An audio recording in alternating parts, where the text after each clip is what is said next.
SaskTel Be Kind Online wants to stop cyberbullying. Want in on the action? You can get a grant to help.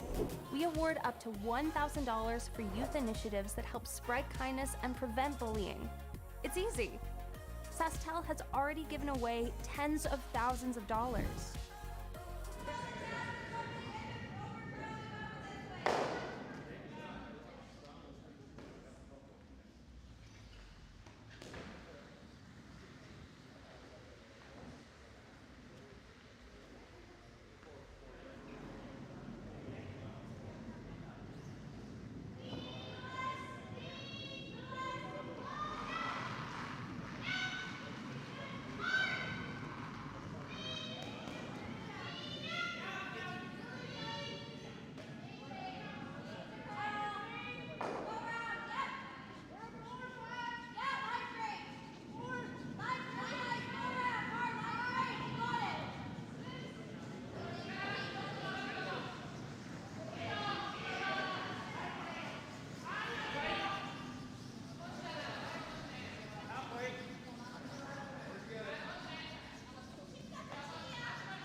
Chance now for the Kleibrink team to try to come around.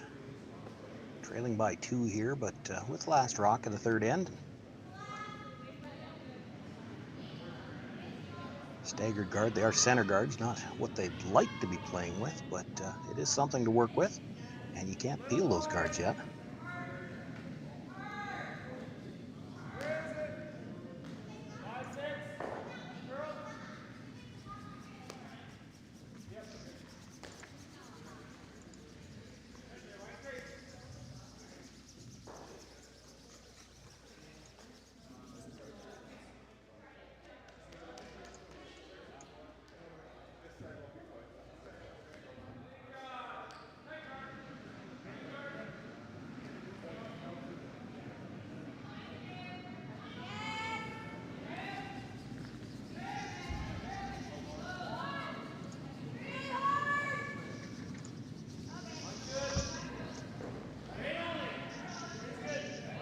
Chris Eichert now looking to come around from the intern side.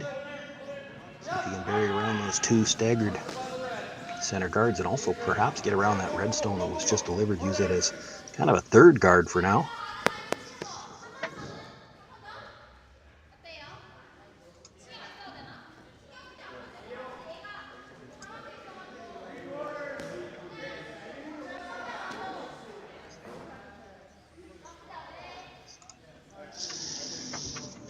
That come around.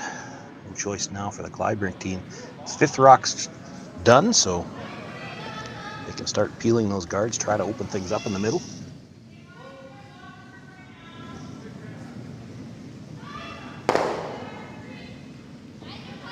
Kleibrink team opened up with a win last night. They had a tough loss this afternoon and have been playing short-handed.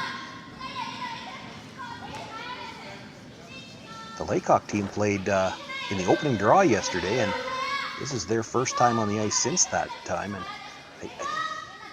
I wasn't calling that game, but I think I caught the tail end of it. I think they actually played their first game short-handed too. Braden Stewart wasn't available, but he's here now.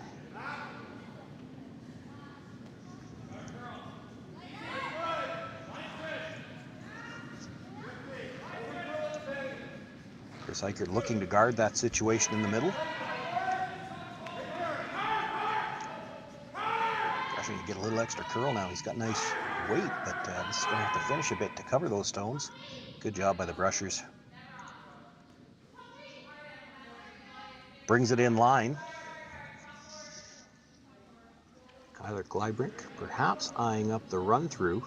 Good straight peel too.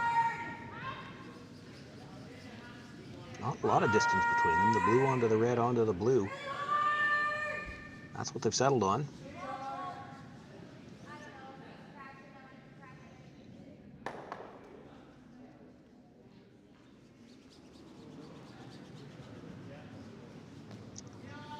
This is Dustin Kaltoff,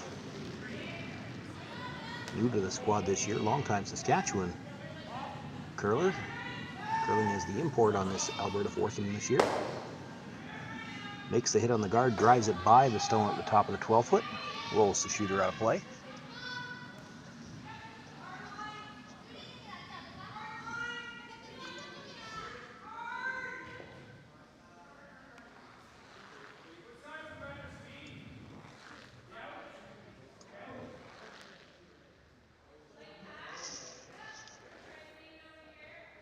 Always confusing for the commentator when you got one team thrown with 3 players, one team thrown with 4. This is third stones now. Don Meacham. 네.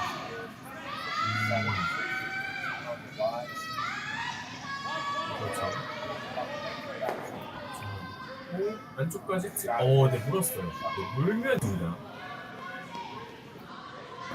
조금 더 이제 물을 받겠죠. Looking for the tight guard there. This is going to come in and it actually corner freezes the redstone. I'm not sure whether they get away with that or not. It's hard to tell from this angle. Those 2 stones are very close together. It should drag a bit. I don't know whether you'll get the stone in the top of the 8-foot or not.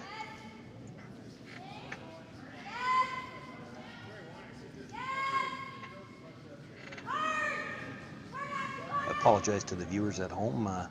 We did have some audio problems. I hope you can hear me now, and I'll warn you, if you can hear the players, I can't. So if he did identify whether or not this would drag enough, I can't hear him.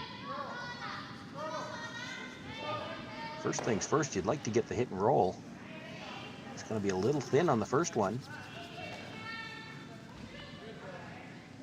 But we'll hang on to the back of the 12-foot. Looks like that might be 4th shot for now. The blue stone that he hit stayed in the rings, and there. Somebody must have told Steve I can't hear, so he pointed. That's awful nice of him.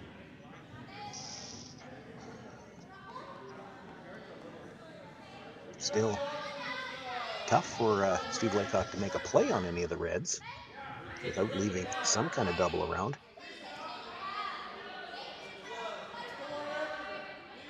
Or losing the shooter, one or the other.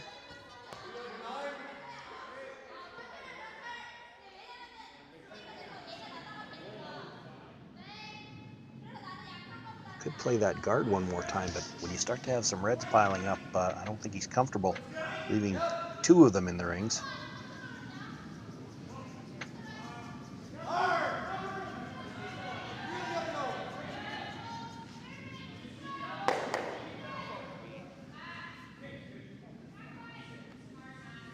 Well, makes the hit, but jams it onto the blue stone, rolls it over behind the corner guard, and that is now shot rock belonging to Tyler Kleibrink.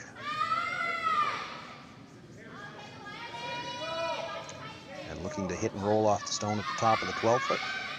They could perhaps, after this one, be sitting 2 and 4th shot. That one blue stone over on the left side as we look facing the house would start to be pretty lonely.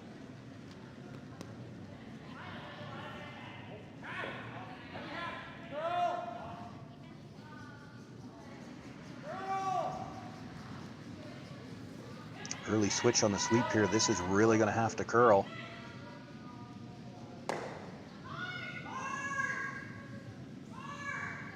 Boy, good job by the sweeper to get that to carve over. Catches enough of that stone to push it through the back.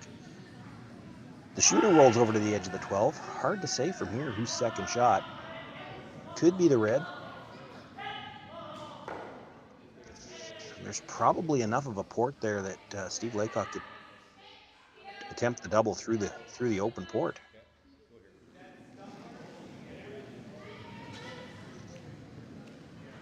This is one of those types of shots where if you actually make the port, you've got the double.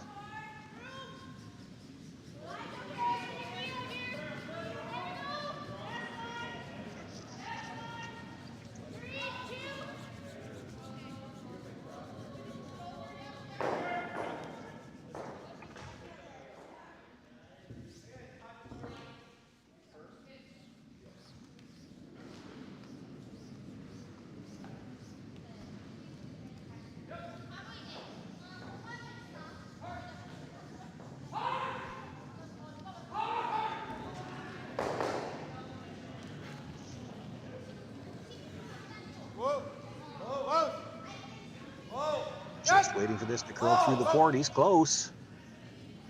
Between the two of them, catches the two reds. Rolls over and nobody really paying attention to the stone coming off the boards, and it double clicks. And so now the two teams will have to make a decision as to where they feel that stone would have stopped. Actually, it looks like the only one they moved was the red, so maybe the only one it double clicked was coming back off the red. Coming back off the boards and caught the red.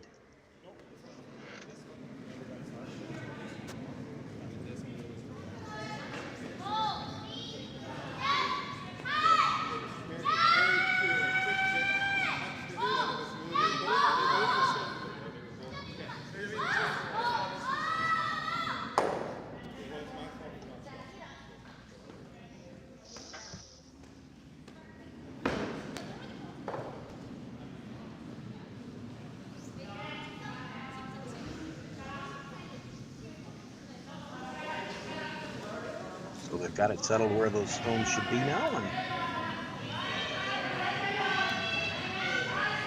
I think it might actually be the red sitting second shot, so a chance here for Kleibrink to hit and sit for two.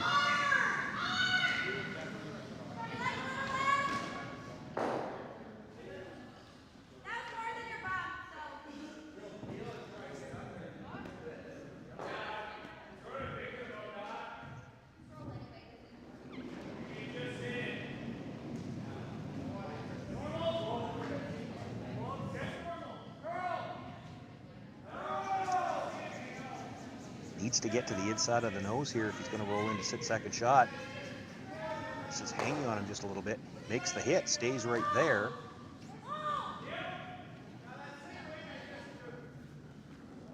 Everybody's going to have to look around the outside, and if they don't point, I can't tell you who shot.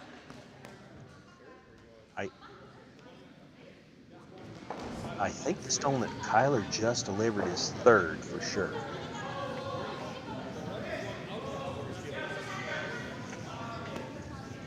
See there just from the overhead, you can catch a little bit of a view of those two stones, Jerry, by the SaskTel Curling Stadium logo.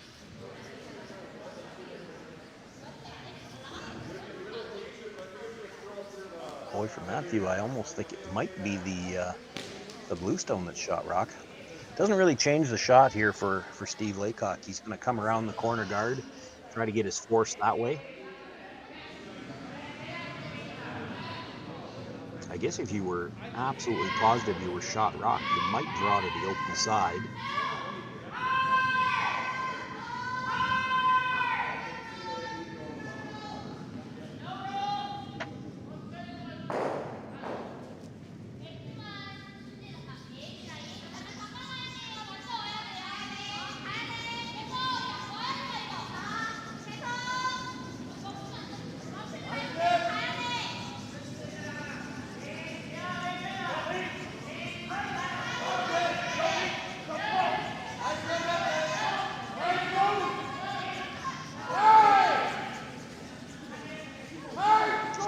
lots of room by the guard. The question now is, can they get it in?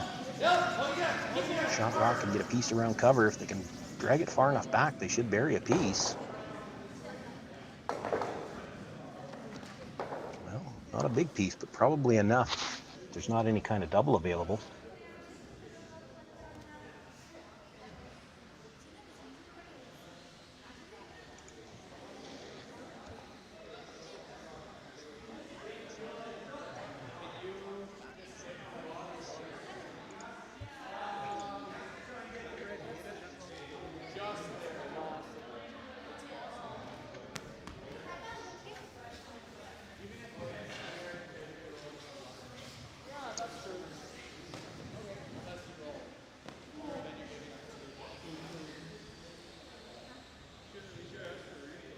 This is where it really matters whether you think your shot rock or pardon me, second shot in the side or not.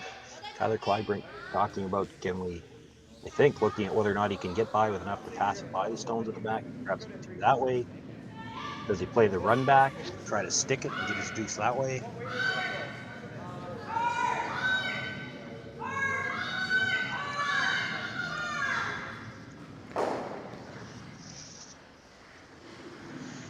Looks like they've settled on the run back.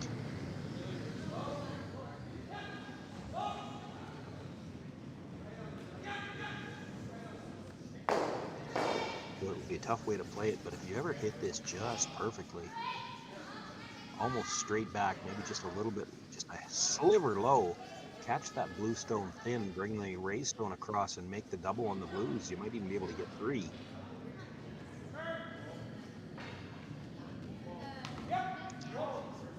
Right now, they'd be happy to just run it back and stick it. He's close. Makes the run, catches the first stone, goes across the top of the third one. And I think it's another steal of 1 for Steve Laycock.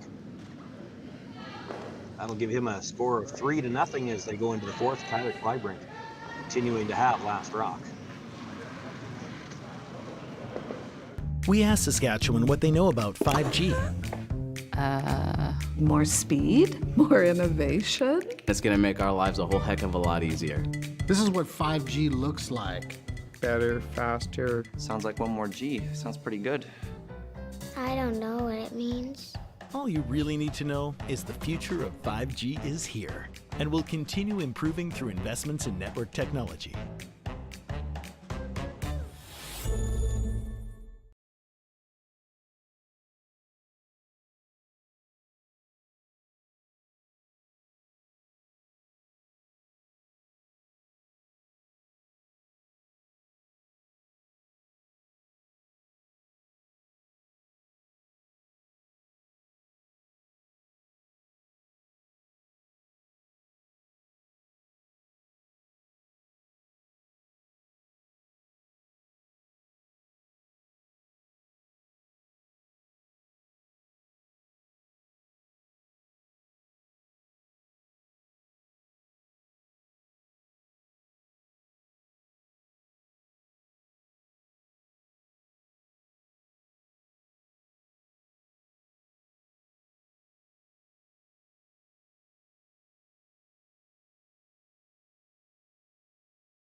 Welcome back. Sean Joyce here with you live from the Curling Stadium, Martensville International.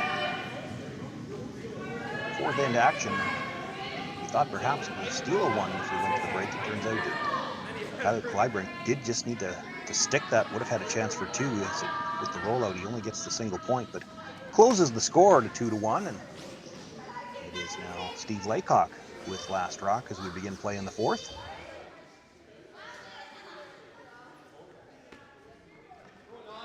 Didn't see the call there. I have to believe they were trying to put up the center guard. That slides a little too far, and when it does, also over curls the center line, so that comes to rest in the 8-foot. And Steve Laycock will ask Braden Stewart to make the hit on that stone.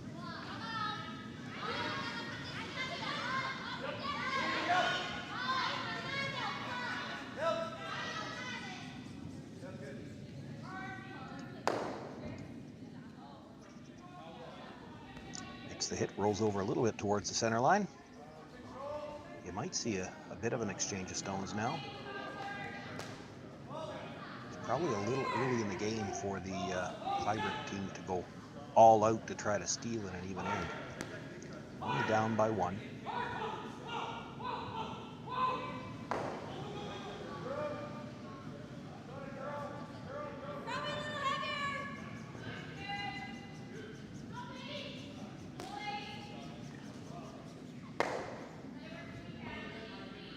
Makes the hit, rolls over to the corner of the 12-foot now with play off the center line.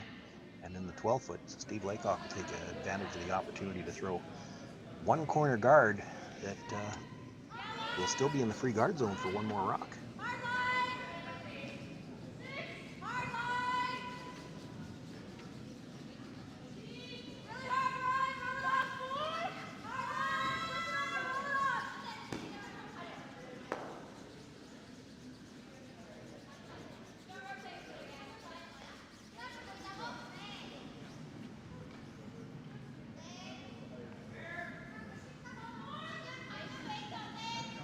Nicely done there. They've got the corner guard.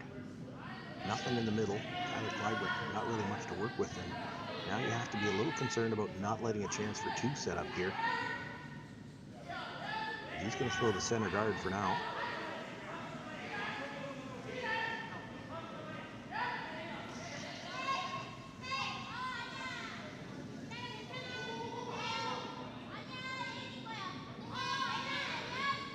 Chris Kennedy, normally the lead, or pardon me, normally the second for this team, but they're playing shorthanded. With the attempt at the center guard.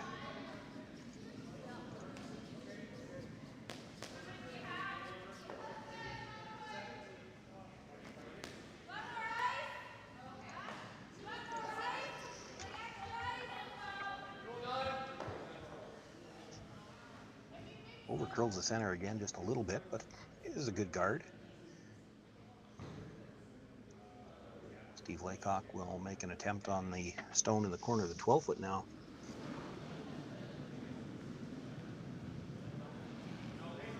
A new lineup here for the Laycock team. Of course, Steve played out of the province with Jim Cotter for a number of years. Last year was playing as kind of the 5th man with Ryland Claytor's team. And Ryland still involved in football with the Hilltops program, was away a lot, so Steve got to play quite a bit. Sean Meacham and Braden Stewart have played together for a few years, and Sean and Chris, both in the Swift Current area, have played mixed together. Of course, many, many moons ago,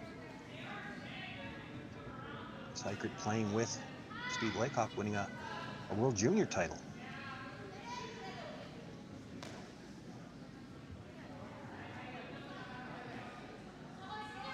These guys all know each other quite well, just haven't had a chance to play together in this configuration until this season. With the rollout, Dustin Kaltoff, chance to play the come around.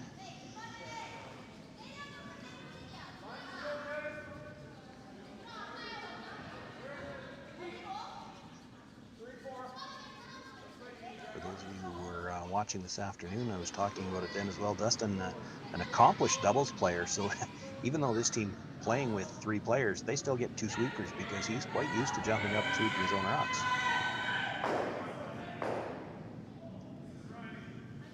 Buries that one nicely at the top of the 4-foot. Steve Laycock now will just ask Chris Hykert to remove the center guard.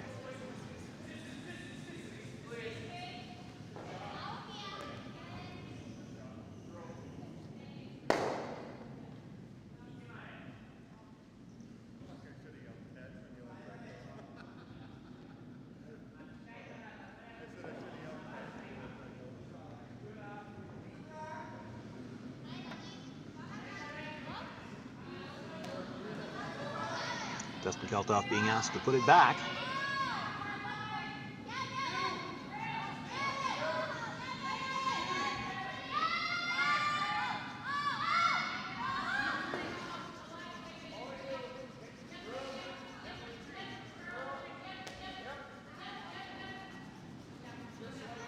A bit of sweep on the offside now, trying to get a little bit more curl. Has to finish to cover that stone in the rings. We'll cover half of it.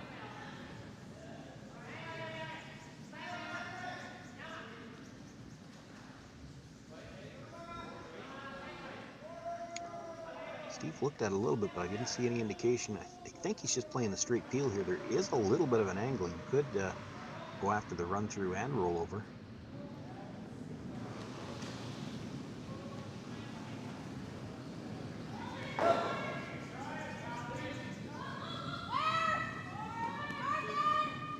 Looks like they played it as a straight peel all the way. Makes the hit, rolls the shooter across, does hang on at the edge of the sheet, but not covering much. One more time now for Dustin Kaltoff. Try to cover up that stone.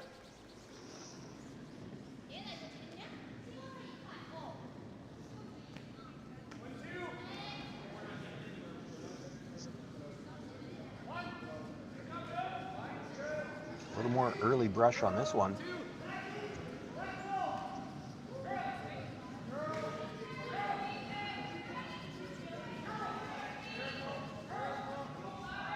Trying to bring it for that last little bit of curl. Put it in almost the exact same spot as the last one.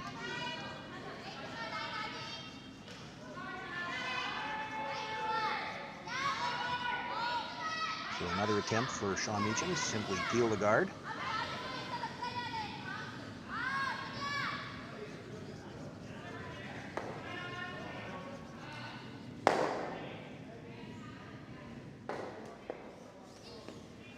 Shooter comes across and nudges the stone that he threw on the first one, but doesn't push it into the rings.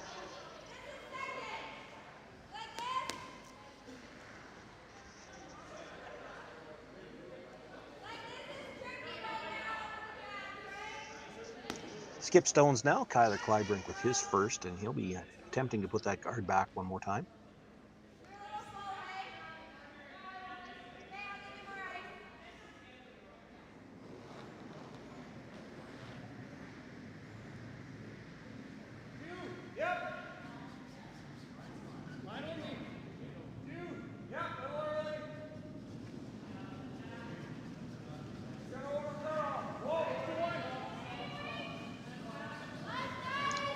Getting closer to the center line a lot earlier than Dustin did. This rock might be a little bit higher, so he'll get away with that. Shouldn't over curl. Oh, he's got it perfectly in line. And that's a nice one for Kyler, because now he's got that line so good in his head. If he comes down to his last shot and has that same chance again, he'd feel confident guarding it. Of course, Steve Laycock knows that. Knows that if you just peel the guard here, you're going to be looking at trying to draw to the button. He's going to play some kind of draw here, see if he can nudge that red stone. The guard is a little bit higher, and from what we've seen so far this week, there's plenty of curl from the hog line in. You can probably throw back 8 back 12 here and get pretty close to the face of that red stone.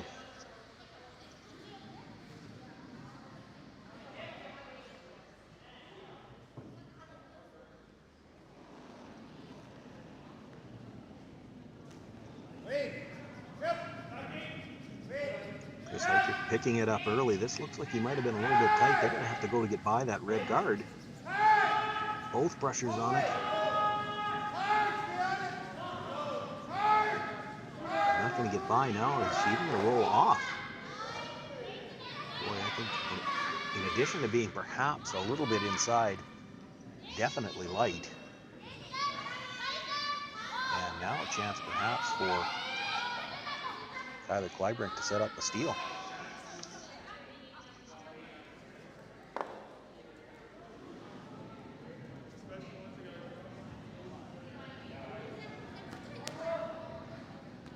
Kaltoff looking to see if there's probably room to come through the port and make a play on shot stone, but I don't think you could make it and roll out. If you bring another rock into the rings here where Kyler's looking at it, just kind of corner freeze your own, I don't think you can get to that stone.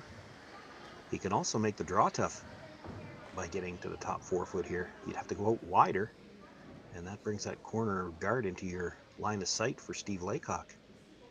Big opportunity here.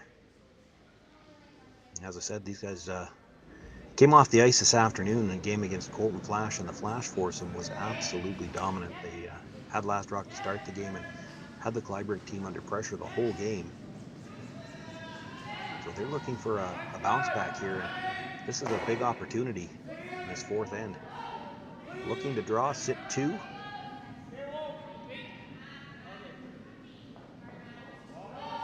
Nothing out of the brush so far. Can't bounce off here. Certainly doesn't want to be behind the T line either. Gets a little nudge, sits right there. I think that gets away with it. Certainly Steve Laycock can't make a play on that stone and get shot rock.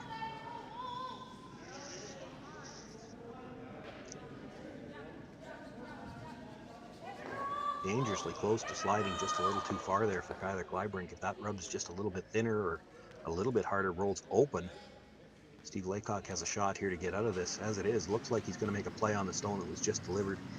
And I think that really has to concede a steal of 1. I don't see any way he can roll in unless he thinks he can hit this thin enough to perhaps make the double. That'd be tough. It's probably just there.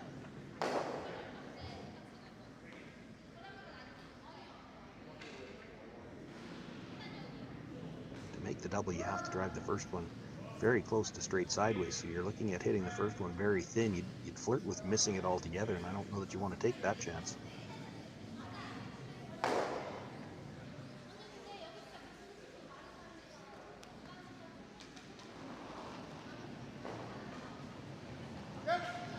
Steve Laycock, final stone here in the fourth end, leading by 1, but facing 2.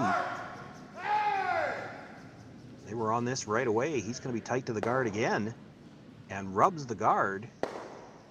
So it will be a steal of 2 for Kleibrink, and he jumps out to a 3-2 lead after the fourth end. It'll be Steve Laycock once again with Last Rock when we come back for the fifth. SaskTel Be Kind Online wants to stop cyberbullying. Want in on the action? You can get a grant to help. We award up to $1,000 for youth initiatives that help spread kindness and prevent bullying. It's easy. SaskTel has already given away tens of thousands of dollars. There have been lots of great ideas, including kids giving cookies to others, a group set up to welcome newcomers to their school, random acts of kindness, and so much more. The ideas and opportunities are endless. What great idea do you have to help stop bullying? SaskTel can help. Go to BeKindOnline.com and apply for a grant today. Together, we can make a difference.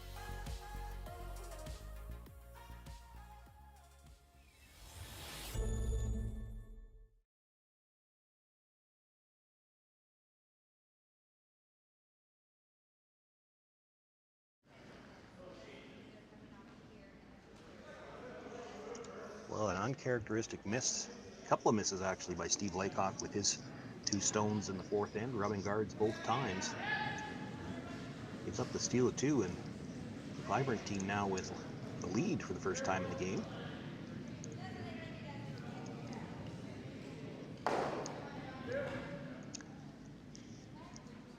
Looking to play the tight center guard here. 10 teams in the field in the men's event SaskTel will make the playoffs. You've got 5 games in the preliminary round. So you would think 3-2 really has to be the cutoff, and you might be looking at tiebreakers at 3-2 to get into the top 5. The Kleibrink team comes in with a record of 1-1. Steve Laycock, this is just his second game, having played in the opening draw.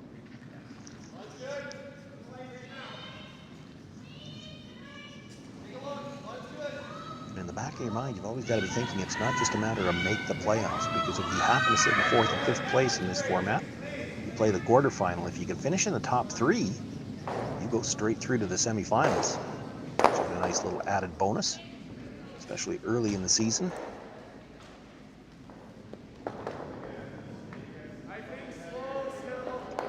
Braden Stewart looking for the come around there, comes up a little bit short of the rings. That acts as a center guard. They won't be happy with that.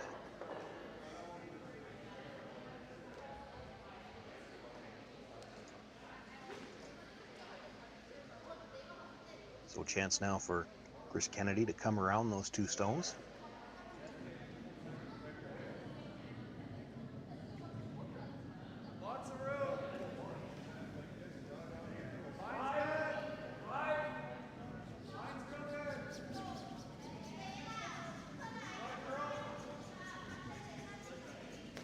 Lots of room by the guard, but we know these will curl from the hog line in. There you can see it.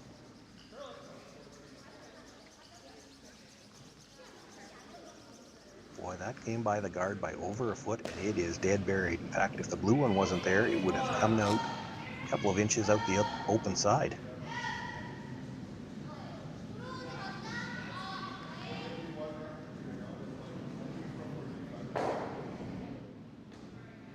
Free guard zone still in effect here, so it can't make a play on the guards.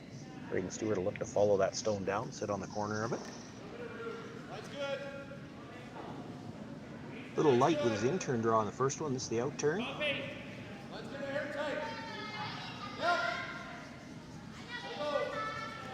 Line, if anything, looks a little bit tighter than Chris Kennedy had. Definitely tighter by the first guard. May not get by the second one. Comes to rest in the 12-foot, sitting second shot.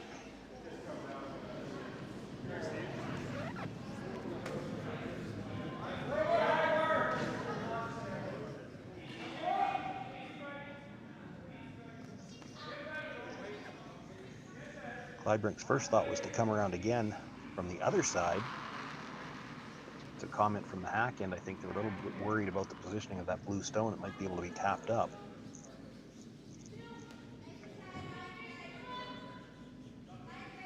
I have to believe no matter what you do here, Steve Laycock's going to start peeling guards.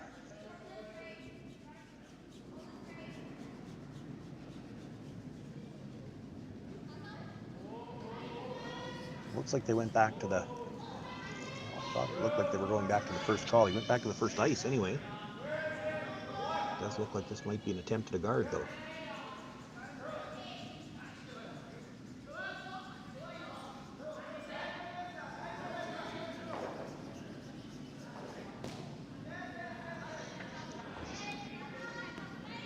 Does a nice job of blocking that blue stone at the top 12.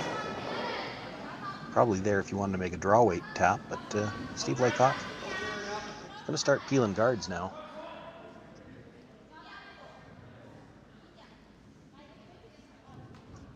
Looking to get two red ones moving here, and if you hit it just right, you might bring it back into that blue stone at the top 12 foot. And boy, you could get 4 rocks flying here if you hit it just right. 1, 2, 3, 4. And all the red ones pretty much out of play. Did leave the one over on the side of the sheet.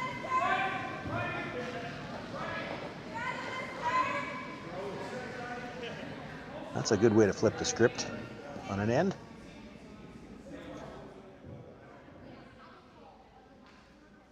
Dustin Kaltoff now in the hacks, looking to make the straight run back. Wants to kill the two blues. Important to keep his shooter right there.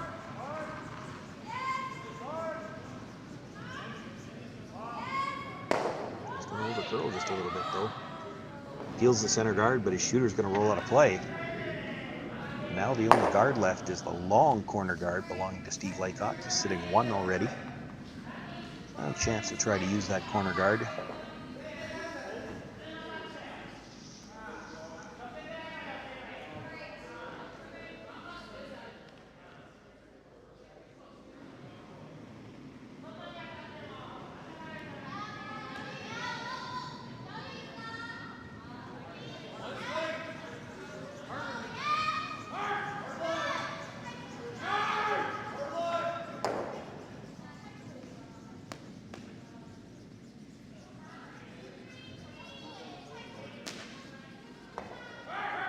Chris Heigert with the big weight run back on his first one, needing to bring the weight back for the draw attempt here on the second stone. A little bit light, rubs the guard, and also ends up with his shooter as a center guard, albeit a very long one. On this ice, you can come around that with enough weight to kill a stone and probably still get to the face. But it is something for Kleibrink to work with.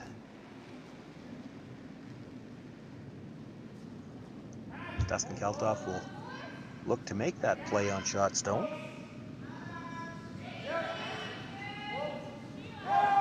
This is where the players at this level are just, they're not just content to make that hit. He'd love to stay behind cover here.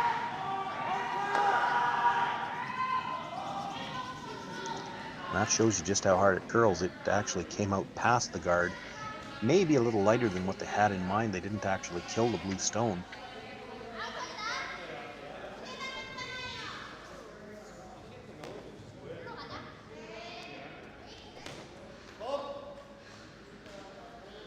For Steve Laycock, doesn't really want to play around the center guard, but he can't roll to the corner without risking the jam on the back. So asking Sean Meacham to make the play on that redstone that was just delivered and at least roll a piece behind the center guard.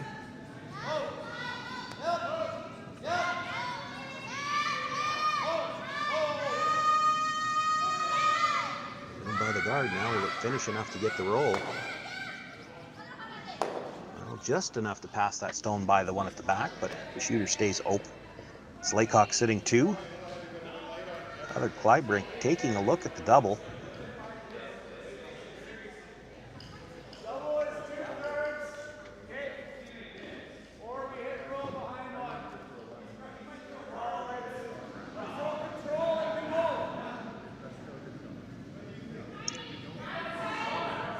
Also looking at the hit and roll.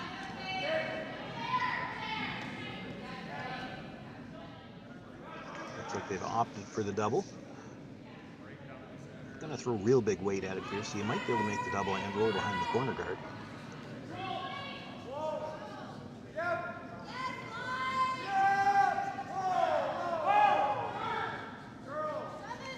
Gonna have to curl a little bit if he's gonna stay. Makes the hit, actually a little too thin on the first one, drives it all the way over the face of the stone at the back 12 foot, and shooter rolls out as well, so it is still Steve Laycock sitting 1. And a chance now for Sean Meacham to play the come around.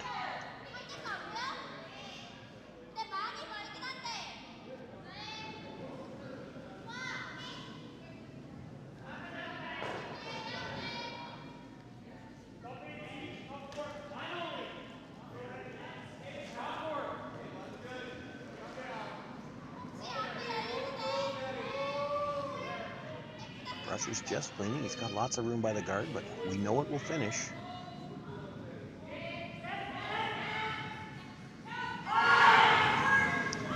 Boy, does it ever finish. He comes out half a rock again, past the guard.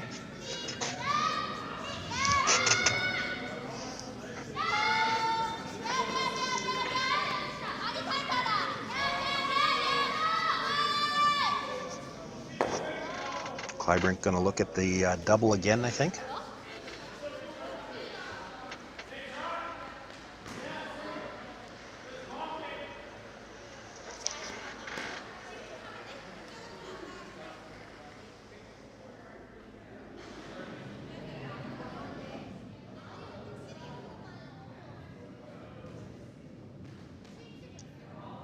Two blue stones a little bit closer together now. If he hits the same piece this time, probably catches the second stone.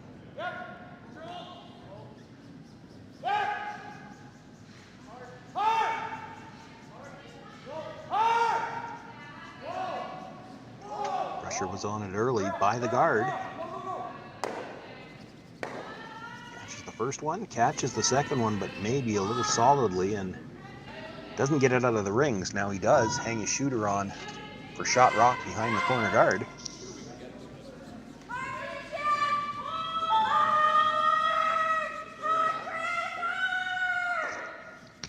Steve Laycock feeling there's room there to make a pass at that stone, even though it's buried.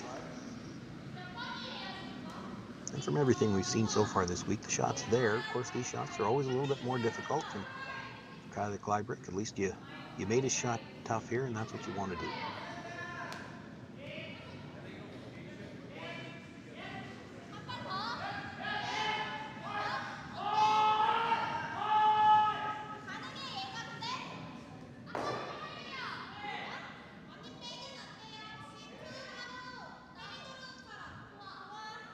Steve Laycock with his first stone here in the fifth end of play. Facing one, he does have second shot at the back of the 12-foot. Looking to make a play on this stone. Doesn't actually have to get it completely out of the ring. If he moves it far enough to sit two, he'll be happy. Or are they going to get it by the front one?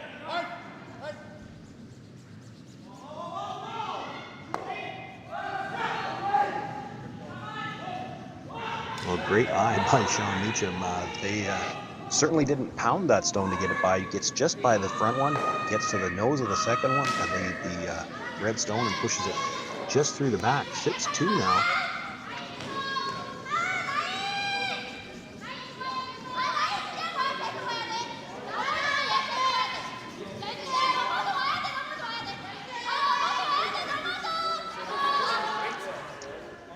Kleibrink not content to play the same shot as he just witnessed. He's looking to play it with a little bit more weight, make the play on shot stone and roll over towards the second shot. Of course, if you did make the exact same shot you just saw, you'd leave it again for Steve. I think Dustin Kaltoff wondering about the corner freeze. It seemed to be what he was indicating there.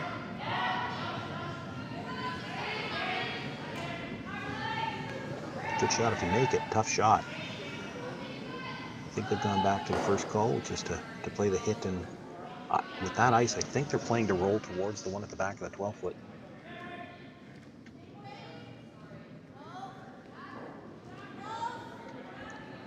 Steve Laycock had just threw the house weight on his. You have to think Tyler perhaps looking to throw maybe a board weight on this.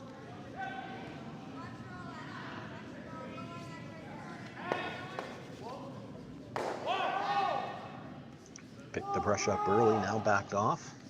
Still got to be tight to the guard.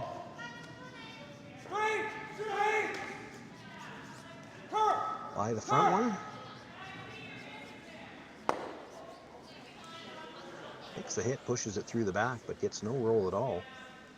So it'll leave the shot one more time for Steve Laycock.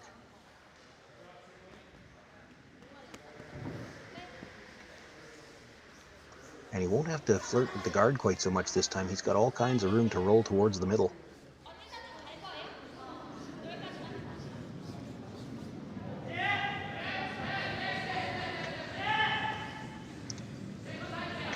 Gave up a deuce in the fourth, a chance to get it back right here in the fifth. Made the shot on his first one, needs to make it again here with his final stone. He can pick up 2 points and restore the 1-point lead.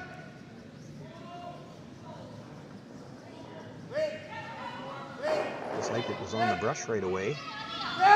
Looks to have room by the guard. Now the question is, does he have enough weight to get it through the back? Just enough, pushes it through the back, stays buried, picks up his 2 points. Steve Laycock back out to a 4-3 lead. When we come back for the sixth end, it'll be Kleibrink with the last rock. We asked Saskatchewan what they know about 5G. More speed? More innovation? It's gonna make our lives a whole heck of a lot easier. This is what 5G looks like. Better, faster. Sounds like one more G. Sounds pretty good. I don't know what it means.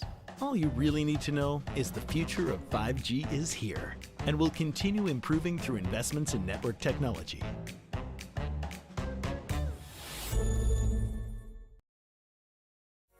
SaskTel Be Kind Online wants to stop cyberbullying. Want in on the action?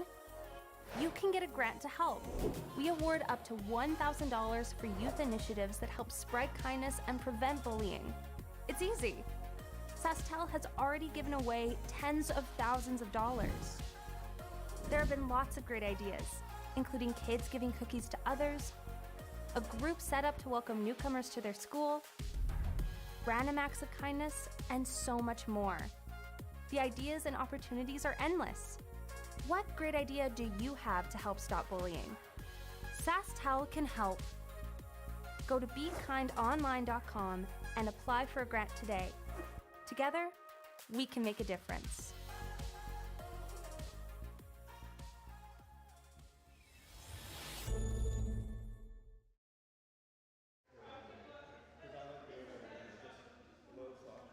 Sean Joyce here with you live from the curling stadium, Martensville International. Day 2 action. This is draw 6 overall. Steve Laycock with a 4-3 lead as we begin play here in the 6th inning. Kleibrink with last rock. First stone comes to bite the top of the 12-foot. Allows the Kleibrink team to make that hit you just saw, and they leave their shooter outside of the free guard zone, so Steve Laycock can't make a play on it.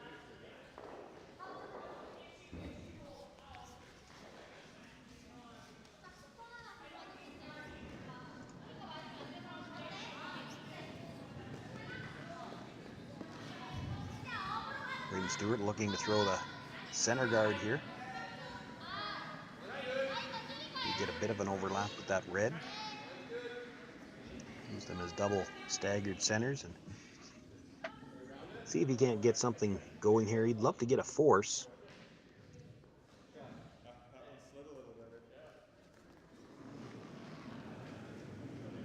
But not so much that he wants to risk giving up 2 or 3. And Kleibrink, with last rock here in the even ends, wants to look for a chance to get 2 at least.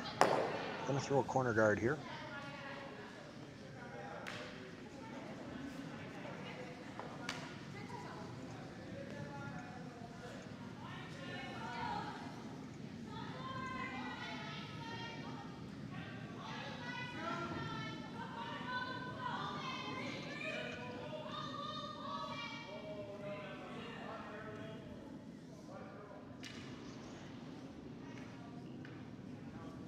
Of course, all of these teams looking to make the top 5 in the 10-team field, get to the playoff. Playoff round will all be held on Monday. We'll have all those games for you and everything in between.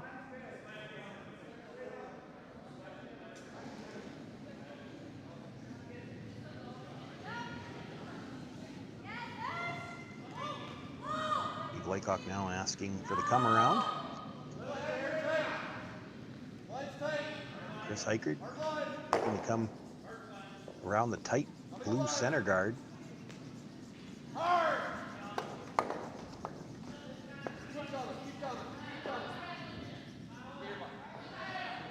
They had to go to get it by, and when they do, it's going to slide a little bit deep. Comes to rest back 8 foot. It is buried.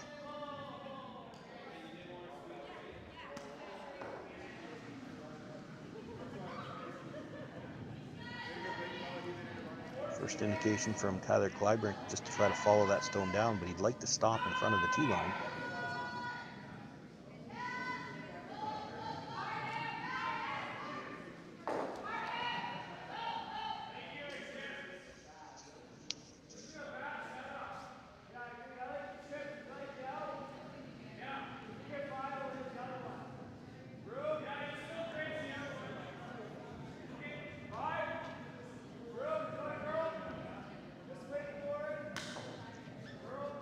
Kaltoff picked the stone up early, and they indicated it had lots of room, yet Switch is looking for extra curl, so he's got to be thinking this one's a little bit on the light side. He didn't want to get off of it.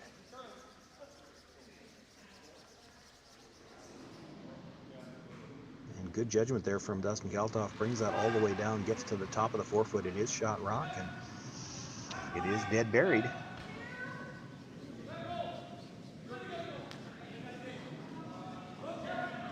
This is shaping up to be an interesting end. A little bit of cat and mouse going on here. Steve Laycock doesn't want to let him blank, would love to force. The Kleibrink team looking like they're going all out to try and get at least 2 here. Even to the point of being willing to come around a center guard, a tight center guard, belonging to the other team. Chris Eichert not able to follow his first attempt, just rubs the guard. That little rub on the guard too leaves the blue-red at the top slightly overlapped.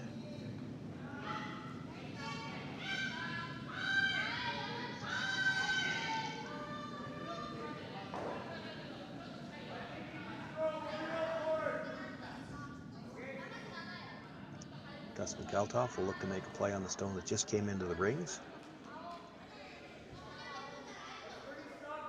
Wants to roll under cover here as well.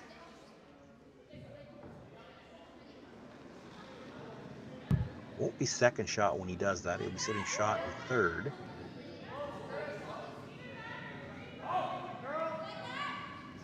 This is a long ways out there yet. This is really going to have to curl.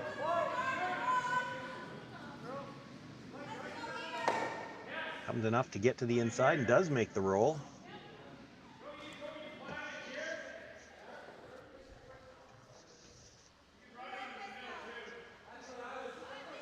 Well, I'm going to go out on a limb here and say that the blank end's not happening. Steve Laycock looking at another corner freeze attempt.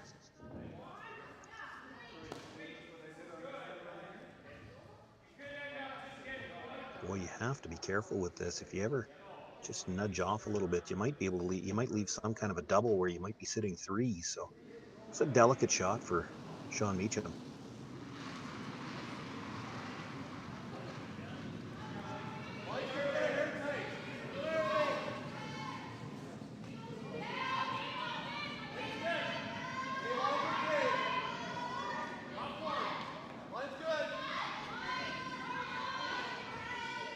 Stewart was on it early. They backed away a little bit now. It needs to curl a little bit more. Boy, this is going to be a good one. Well, nudges it a little bit.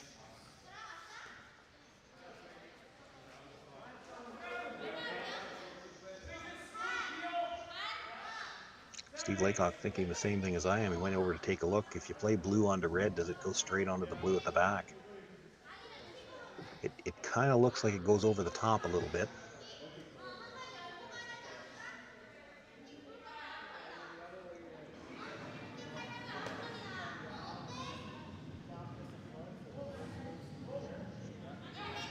Dustin Kaltoff wondering the same thing, probably looking at not playing it with big weight.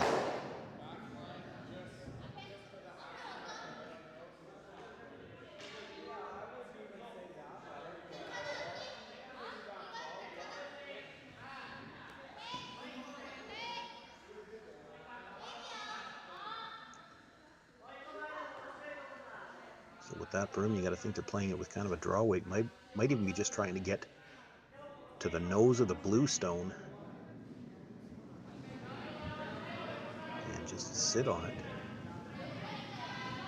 Maybe a hair high and line it up to play the tappity tap on the next one. See if you can kill a couple of blues that way.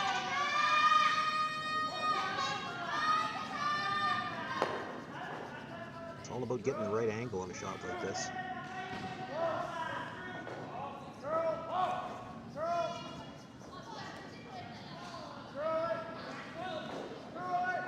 Switching to the offside early, looking for some extra curl. Definitely wants to get close to the nose on the blue. It's going to be a hair on the outside.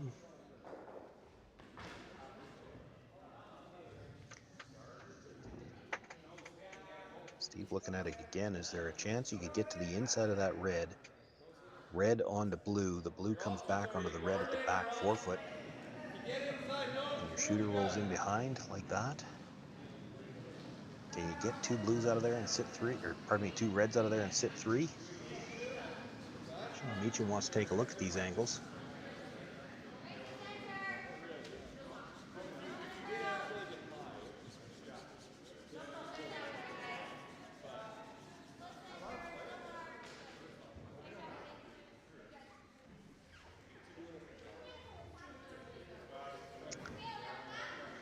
The tough thing for the Laycock team is if you really wanted to go after this shot, the safest way to play it is with quiet weight. The problem with that is you maybe don't kill any of the red stones, and if you leave a chance at a double or a triple, those red stones are already starting to pile up.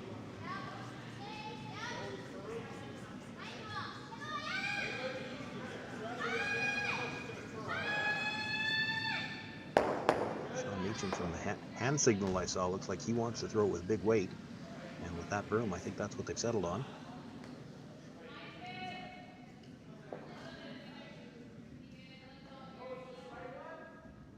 Needs to get just a hair to the inside.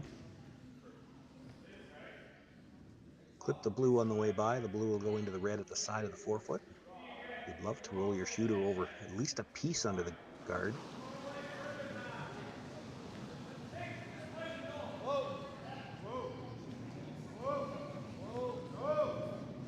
Needs to come up just a little bit. He's close.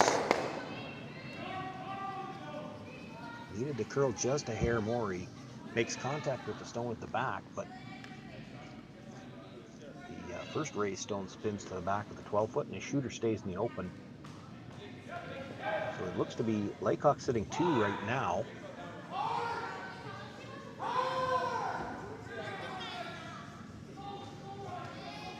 Can you make the double on the 2 blue stones and roll your shooter behind the corner far enough in to get second shot? I'm not sure if you can get second shot out of it or not.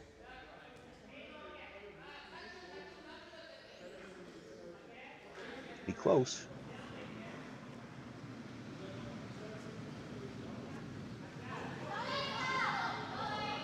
For now, you'd be happy if you made the double and roll buried, even if you're sitting shot in third shot. Steve Laycock won't have a clear path at either one of those stones. 3 would still be in play.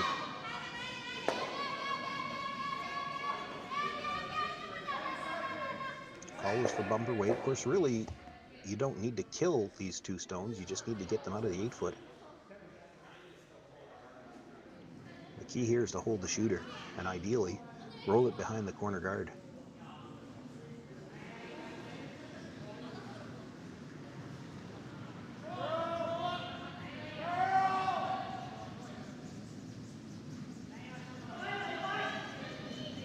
Looking for some curl here. Really thin on the first one yet. A little too thin. It's going to drive it by the one at the back, and the shooter will roll out of play. Well, that was not the way to miss that shot. Gives Steve Laycock the chance to come around. You got 3 rocks over there that are staggered. While they're close together, it's hard to make even any kind of a double run back. So if you bury around those, it might take two shots to get at shot rock.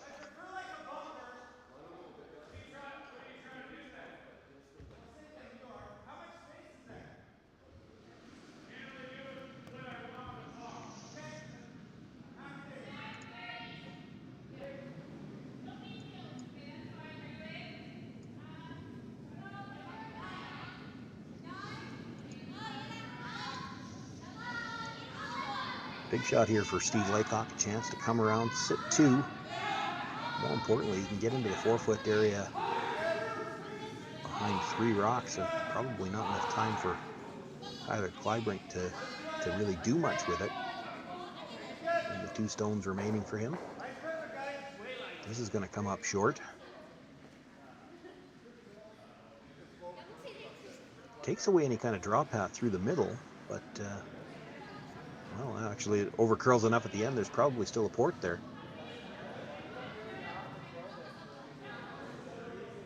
Tyler looking at the double tap on the reds. You could probably come around everything from the wide intern and make a play on the back stone. The problem with that is you'd be behind the tee line.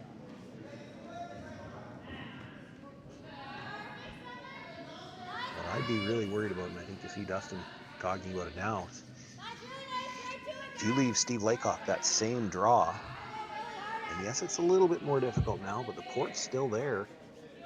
He could come to the top of the button around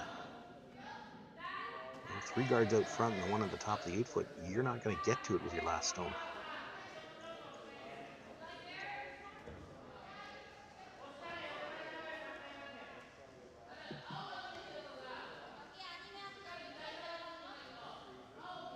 It might be wise to try to get there first, and then if Steve tries to follow you and happens to rub, you've got a shot on the back one for 3.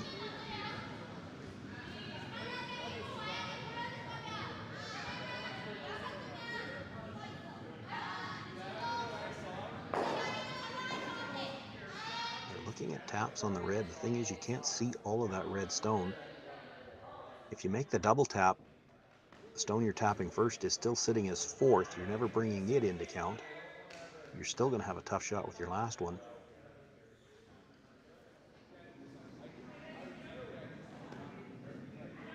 And this is just about the toughest shot you could play.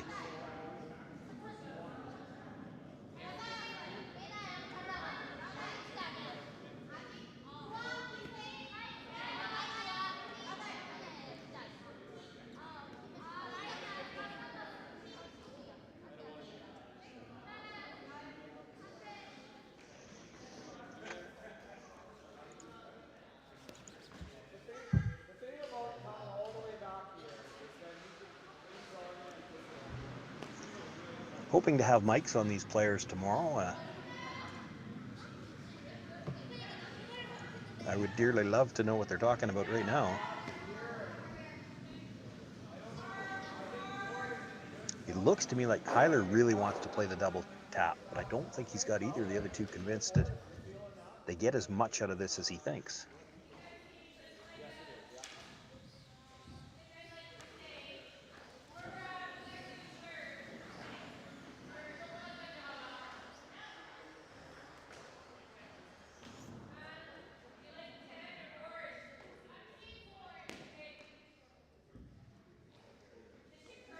Well, we're going to find out. I do think he's aware that he probably can't see enough of it to tap dead onto the second one, so it's going to come across the face ever so slightly. Maybe he thinks he can spin it in, get shot in third shot that way. Leave himself a shot at the back one for three, perhaps. Well, he's going to have to go to get by the blue, and it's not going to.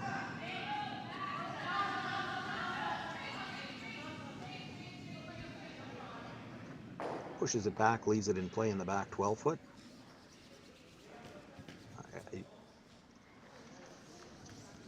I still think that was probably, I mean, if it was there, it was the toughest shot he had left. And I'm not sure it was going to ever leave you a chance for three. Steve Laycock was probably always playing this.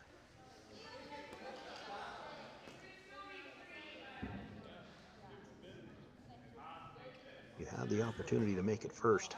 If you make it first, you're always going to have a shot for two.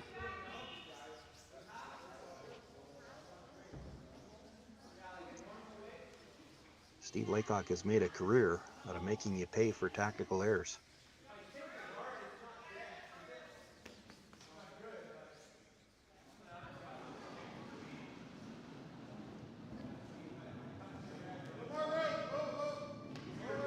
Came up a little short on the draw on his first attempt. That's the center guard. He's trying to come around now. Nothing out of the brushers yet. Now looking for a little extra curl. He's got to get by the corner guard. And will not. Well, a chance now for Kleibrink. Make a play to that back stone. Can probably get it for two. Doesn't have to move it very far.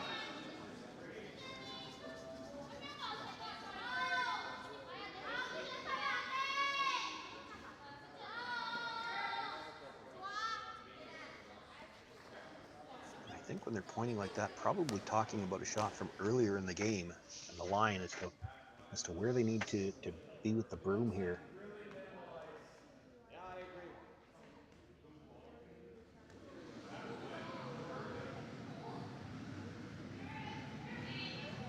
Has to get by his own. You know these will curl at the end, and the other side of it is he's not going to have a lot of room to roll. The two blue stones at the back of the 12-foot, it's hard to say. I think it's the one closer towards the middle that's sitting third shot right now. Maybe just a sliver bite of the 8-foot. So that means you've got maybe 2 feet to roll at the most before you've only got a single.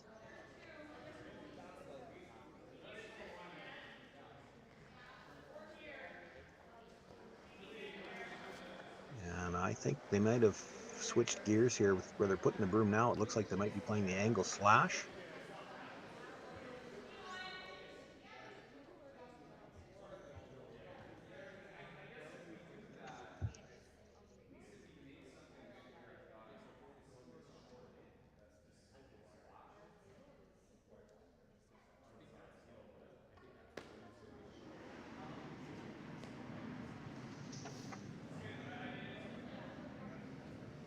And they might be at full strength here for the first time. I see two bodies behind the hacks. Oh, pardon me, that's Kyler. I'm a little too far away. He's already made his way down to the hacks.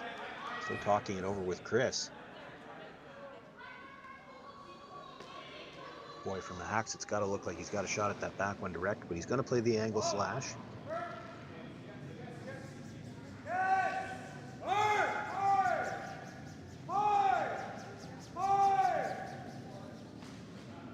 Makes the hit on the first one, a little too thick, drives it by the stone at the back altogether, and it's going to be a steal of one.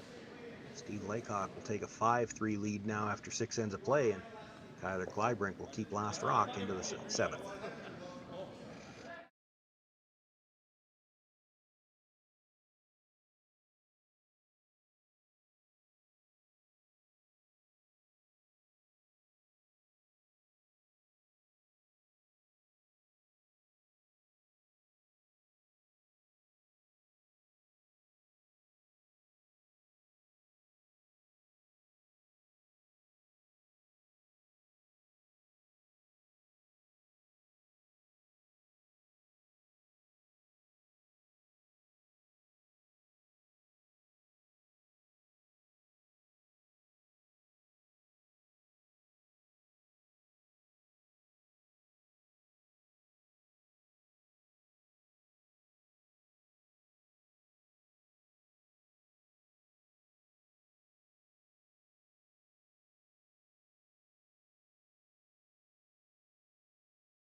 Sean Joyce here with you from the Curling Stadium, Martensville International. 7th end action underway here on Friday evening. Steve Laycock with a steal of 1 in the 6th, looking to perhaps pick up his 2nd victory.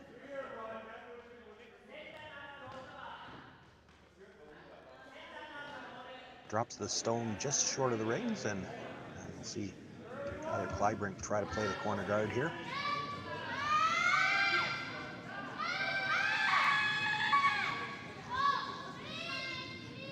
Both of these teams newly formed this year, so I'm not sure if either one of them has had many chances to play or whether they've talked about how they want to play these scenarios. There are teams that, if they were in the Kleibrink situation right now, would be content to blank 7 and take their chances in 8. You feel fairly confident you can score 2 with last rock, and if you ever get the chance for 3, you could win it outright in 8, whereas if you score 3 and 7, Steve Laycock has last rock in 8. Neither one's wrong. It's just whichever one you're comfortable playing, and I don't know whether these teams have had a chance to figure out which statistically works out the best for them.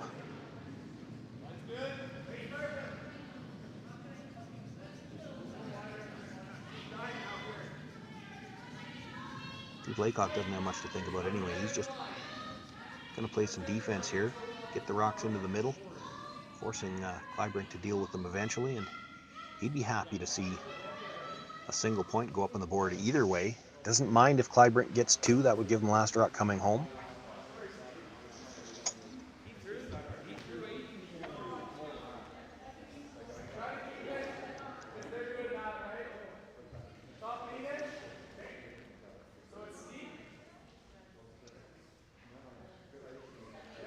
A slight miscue there for the Laycock team as they throw the 2nd guard, really acts more as a corner. Either Kleibrink thinking to try to use it right away.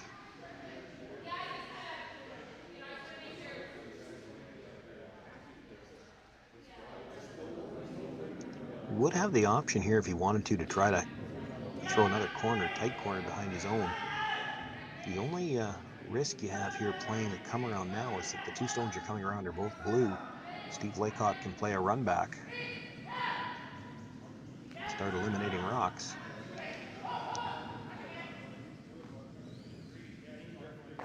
Certainly, I think if this was the 8th end, you'd see them throw another corner.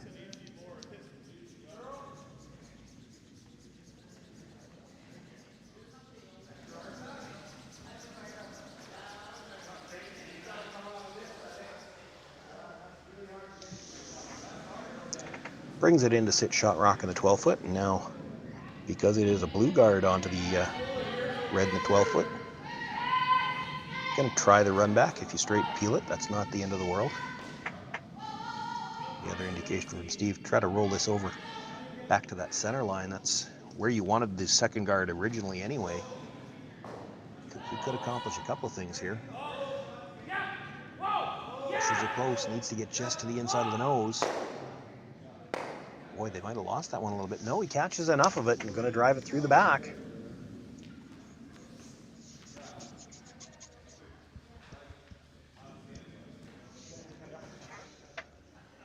So makes the run through, rolls the guard over, so it's now two center guards. Kleibrink will look to come around that. Use the two slightly staggered blue guards in the center line area.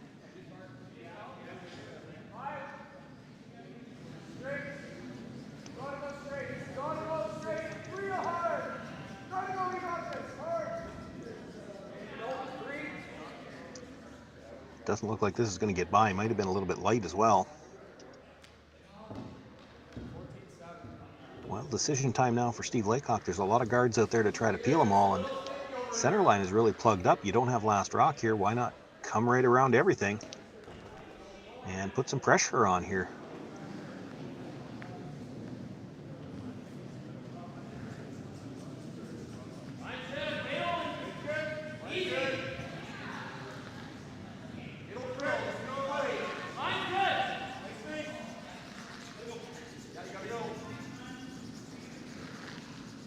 Both brushers working hard on this one.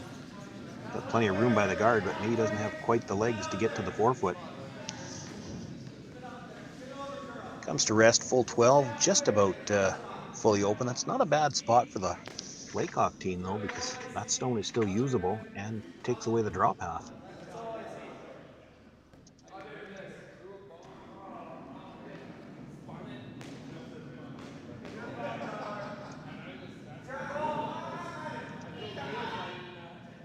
Kleibrink can't really make a play to get to the inside of that stone, so looking at hitting and rolling away, or do you play the run on the red?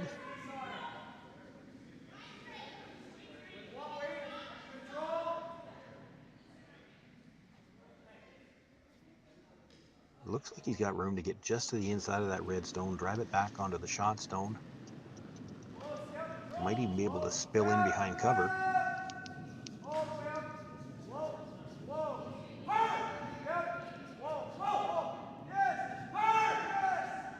Very close. Makes the hit. Actually will spill past the center guards, and a bit of a bad break there. Stays right out in the open and creates a bit more of an overlap on the three center stones.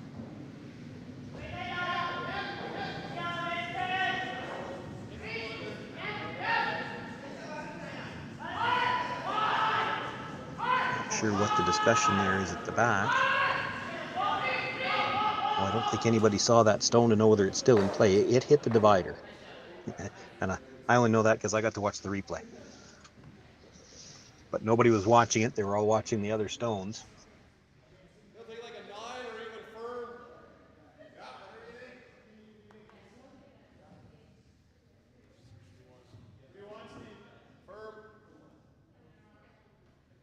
Not likely to come back into play back there. Steve Laycock going to make a play on shot stone and look to roll behind the three rocks in the center. Sean Meacham with his intern.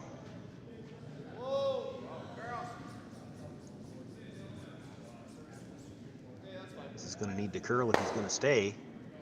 Makes the hit, rolls across. We're going to get rid of that rock one more time now just for good measure. And now everybody saw it hit the divider.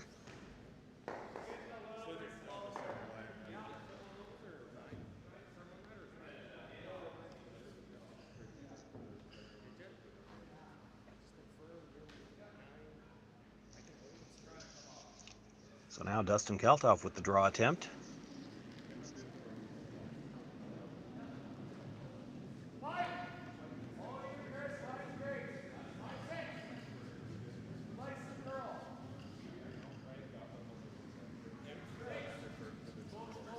A lot of room by the guard. Both sweepers getting ready now to sweep for some extra curl.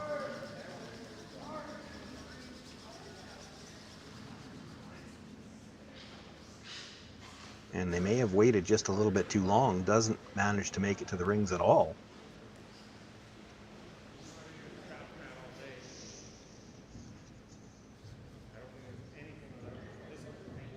Well, they were waiting for that stone to catch the break point naturally and then try to carve it a little extra. And by the time they did that, didn't have the legs to make the rings.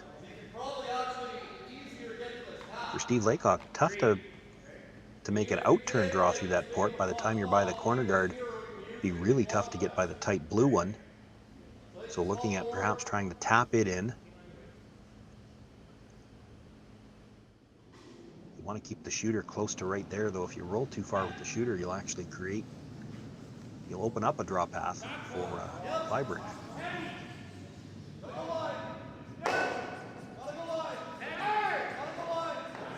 Boy, they're going to have to go hard to get this by the long center guard. And it's going to just rub. Chris Eichert staying with it, and they'll spin it into the side of the 12-foot.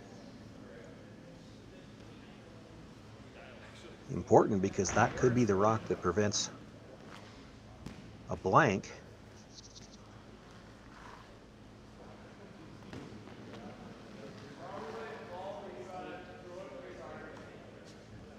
Kleibrink looking at two shots. They've got the tap attempt on their own. Stone that was just delivered, or they could come around the corner.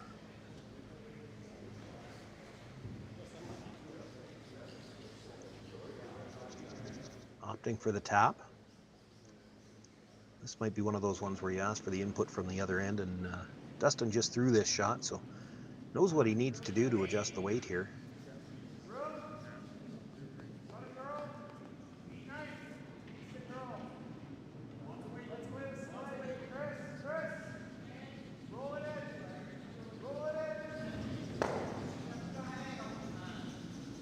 Well, knew he had to add some weight, maybe he added a little too much.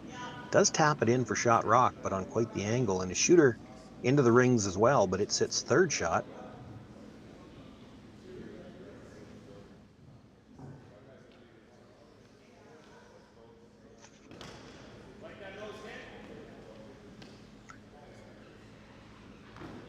Sean Meacham wants to play the come around. You do have the short little runner, but you can just barely see all of the blue stone. And if you roll it out, he's got a shot at the stone on the side of 12-foot to still sit two.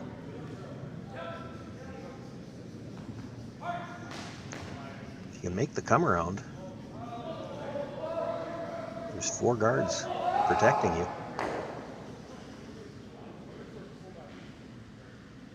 That stone at the top of the stone biting the top of the 8-foot is still essentially just a guard if you make this shot.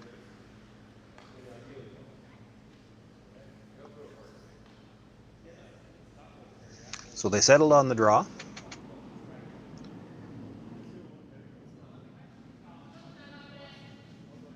Steve Laycock already leading by 2 here. We're into skip stones. Good draw here. Could make it very hard for Tyler Kleibrink to get more than a single. It might even allow Laycock a chance to steal.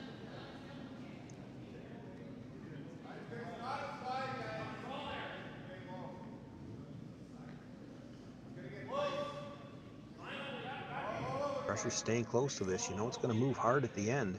They haven't laid a brush to it yet. Is this going to be just a little bit too deep? Don't want to be back at the tee line at all here.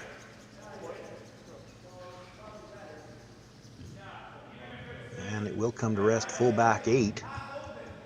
It is shot rock. But did it come back far enough to leave a double off that outside one? You can't see a lot of air on the inside of that open blue stone on the side, but you know these will finish, even with weight.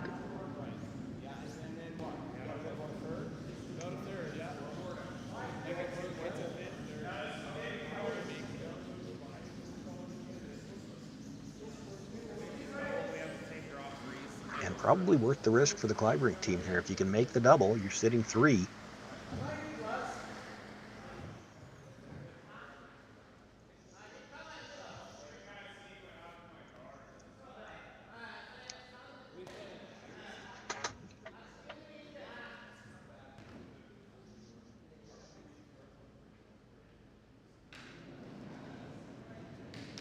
Have to make the double though if you're playing this. Just hitting and rolling over towards that stone, you just need some pocket, and Steve Laycock will play the same draw he just threw. And if he's anywhere in front of the two stones, you're in trouble. This is not going to get by the front one. Now it does take away the draw that Steve just threw.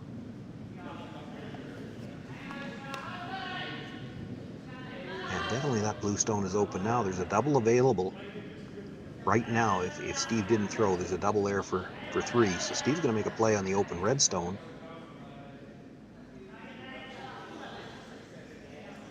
And there's a chance he could roll right over to the top of the button with this stone as well.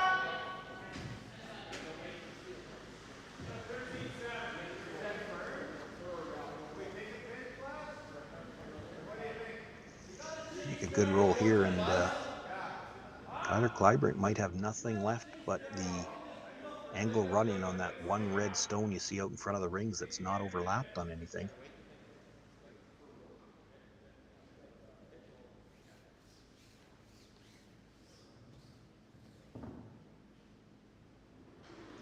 If Steve Laycock can roll this shooter into the top of the 4 foot anywhere, that angle run is probably the only shot you've even got to score.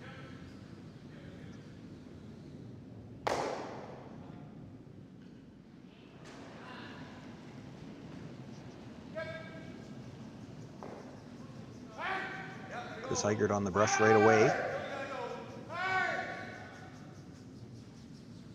Gonna make the hit. Looks like he's gonna be a little bit thin. Comes across, actually catches his own stone, nudges it a little bit. Now, who shot rock?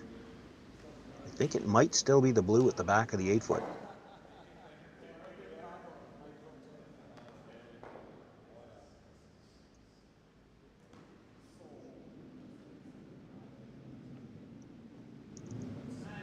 Kleibrink, first indication was to play the long angle run. The double is still there.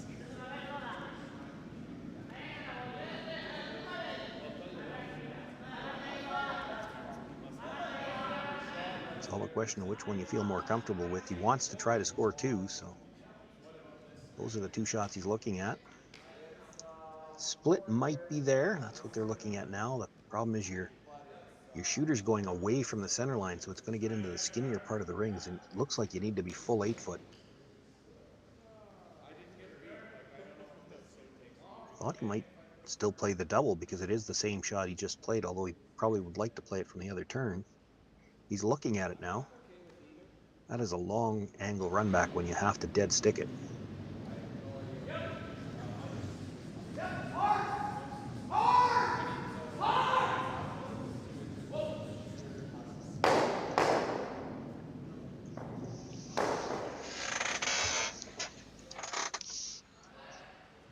Stone that he'd have to hit first. There's a good look at it from the overhead view now. You can see it.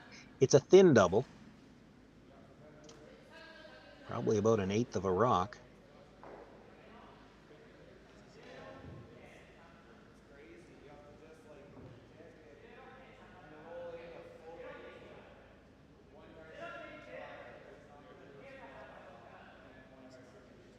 They're looking at the split as well.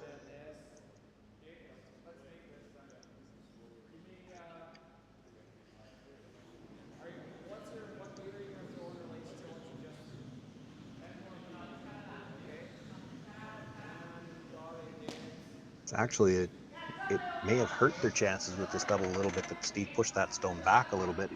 He's made this into a very thin double by pushing it back that little bit. With that broom, it looks like they're playing it with the out turn again.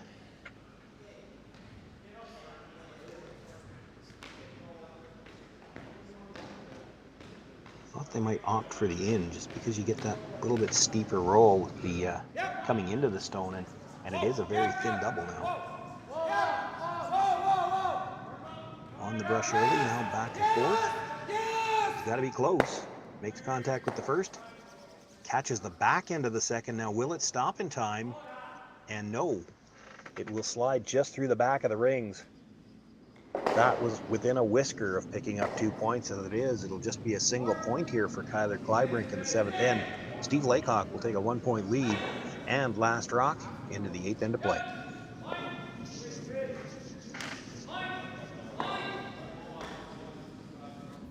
SaskTel Be Kind Online wants to stop cyberbullying. Want in on the action? you can get a grant to help. We award up to $1,000 for youth initiatives that help spread kindness and prevent bullying. It's easy. SaskTel has already given away tens of thousands of dollars. There have been lots of great ideas, including kids giving cookies to others, a group set up to welcome newcomers to their school, random acts of kindness, and so much more.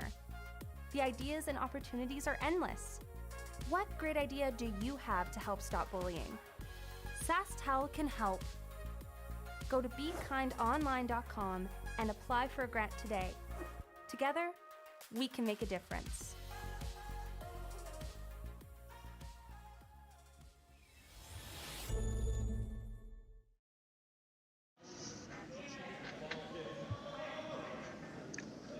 Eighth in, just about underway here. Actually, the first stone thrown through.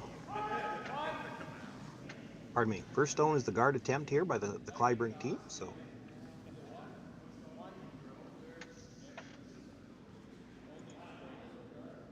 I keep wanting to call him Evan because on my roster, the lead for the team, Evan Van Amsterdam, he's not here. So Chris Kennedy, listed as the second. He throws the first 3 stones of the end.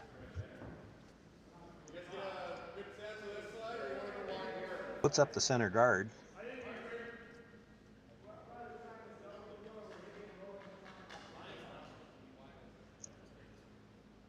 The only problem with that center guard is right at about halfway, and the problem with putting it there is that it's now tough to throw the second center guard and get separation.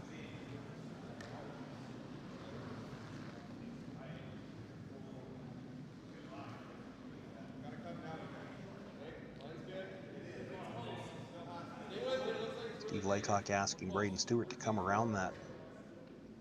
Maybe just nibble the top of the forefoot. Doesn't want to be too deep here. Boy, when it's coming back behind the tee line, you may as well just sweep that to the back 12.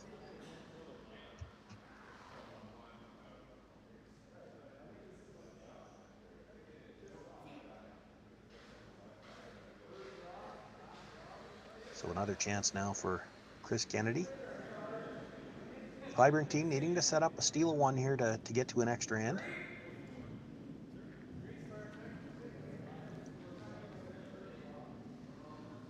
Of course, in the 5-rock free guard zone, it's not impossible to steal 2. In fact, we saw the Kleibrink team do exactly that in the 4th end to jump out to a lead.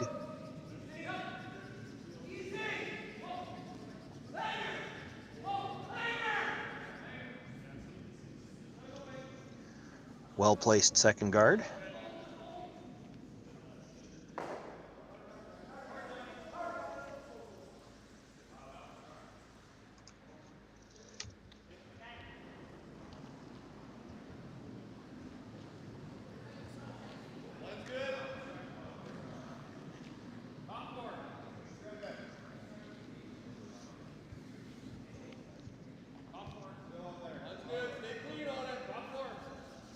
Another chance for Braden Stewart to come around. A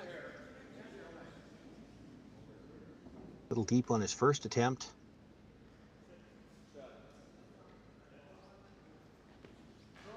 And even that one, and yes, it's at the tee line or mostly above it, but that's still probably a little deeper than they would have liked to have been. It allows the Kleibrink foursome a chance to come down, sit on the corner of that stone, behind 2 guards.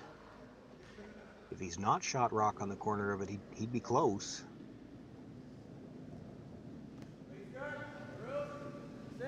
Certainly wouldn't have to nudge it very far to sit shot rock.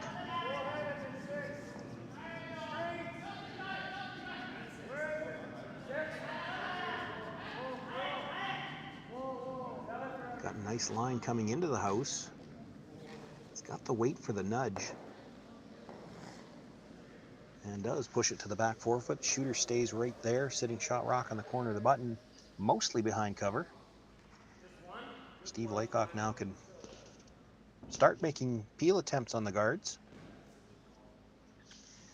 We have seen Chris Eichert clean up a few. He had moved 4 rocks on 1 attempt, made a double peel and rolled over to the center. Was just last end perhaps. Looking to move at least 2 here.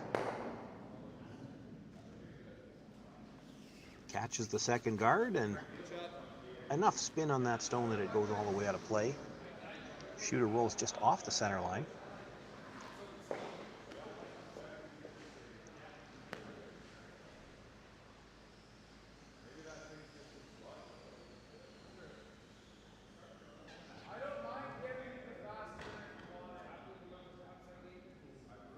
No time clocks being used here at this event. Really the only thing to discuss here is which turn do you like to play this guard.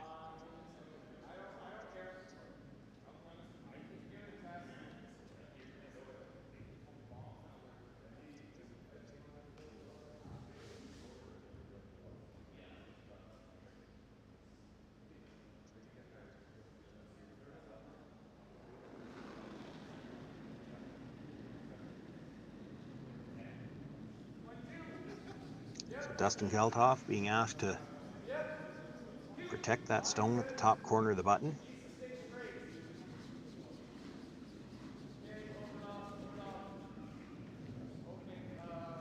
Now this guard's going to overcurl the back one for sure. Now looking to line up so that at least they've got two guards in a line with the blue.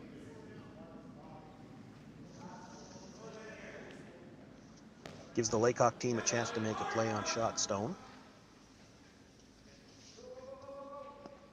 Probably doesn't care if he gets dead in behind here. Actually, if he stays right there, that's a stone he can use. And if Kleibrink ever tried to hit and roll under cover off that stone, he wouldn't be any better than just full 8-foot.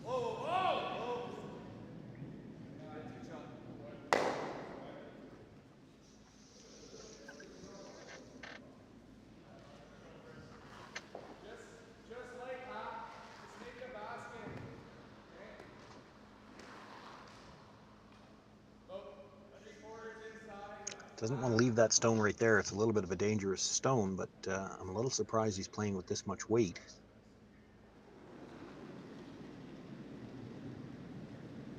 You can play this with just back 8. You just need to chisel in behind off that blue stone and push it behind the center or behind the tee line. Start to set up a pocket on those 3 blue stones as well.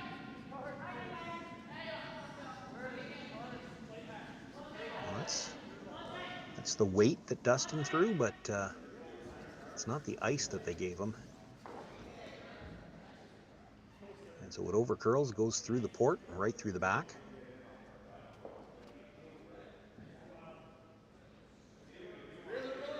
You know, they've taken their time to discuss a few things, but that might have been one where they needed to discuss it a little bit more, because the broom didn't look like it matched up with the weight that I thought they should be playing there. And Dustin certainly threw the weight that I had in mind. The broom looked like it was looking for a firm side of hack, and slides through everything, gives Steve Laycock a chance to make the peel, and he's not going to risk a double peel where he might jam something into the rings. He'll just peel one guard. That's all he needs to do to get rid of the overlap. That one guard that's left there is just protecting a bit of the corner of the 4-foot anyway.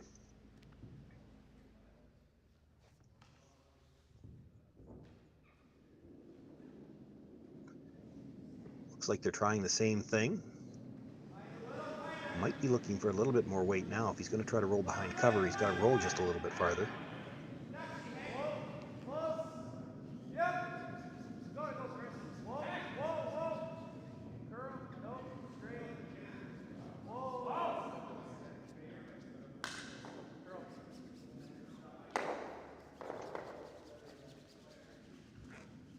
Gets a little bit more weight. Doesn't get the roll behind cover, but does move the blues around to the back of the house.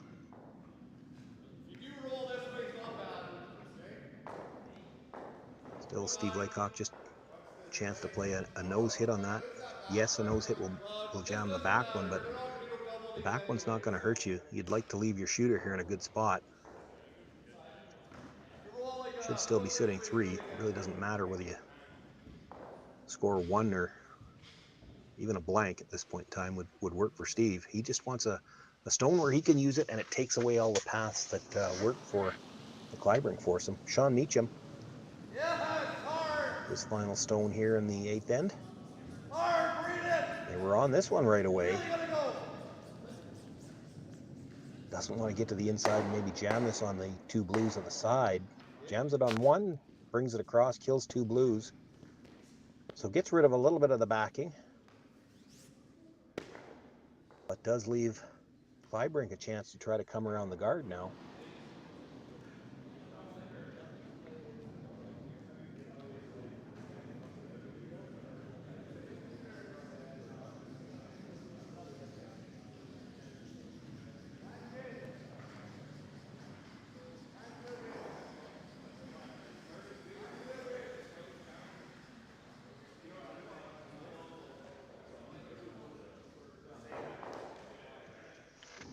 So we look to come around close to the tee line here.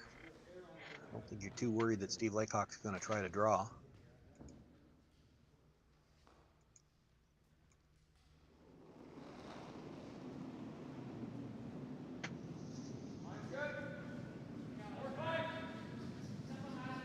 Key is to get this buried for shot rock. If you're dead buried for shot, you expect that Steve Laycock will probably peel the guard.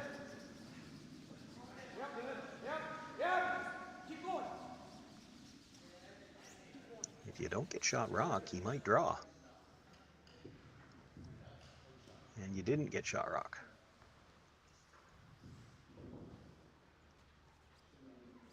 It is the Laycock stone sitting at the back 8-foot that's shot rock right now.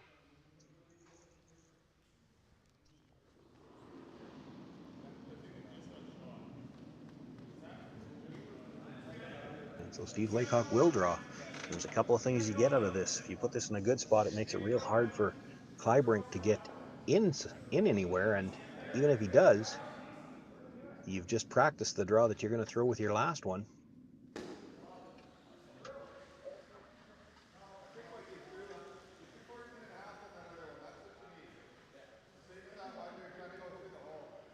Kleibrink absolutely had to get that in for shot rock.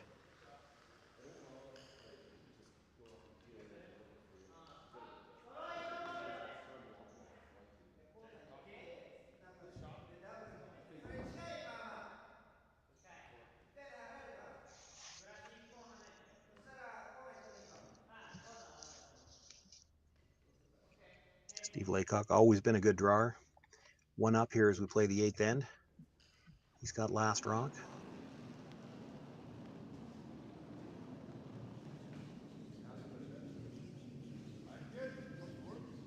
Throwing the out-turn draw, doesn't really need to dead bury this, but if he gets a sliver underneath it, it makes it tough for Kleibrink. And again, this is likely to be the same shot that if Steve has to throw his last one, this is his shot for the win, so he gets a free chance to practice it here.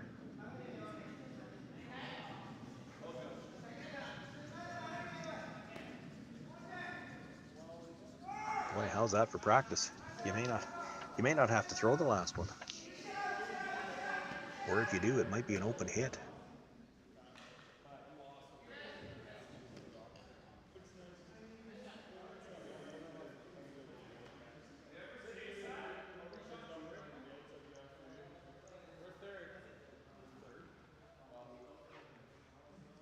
Kleibrink is going to have to try to make a shot to move that blue stone. It's just, how far do you move it? You try to move it just to the back 8-foot and leave it where it might be a stone that could be jammed on. If you play, he's looking at the possibility of a whisker-thin double. Even just to hit and roll over in front of that other blue stone is an option.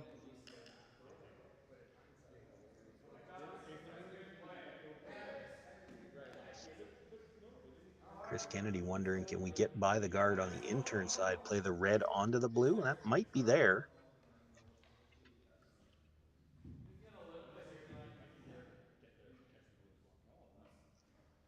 If that one's there, it's the only way that you probably can stay buried.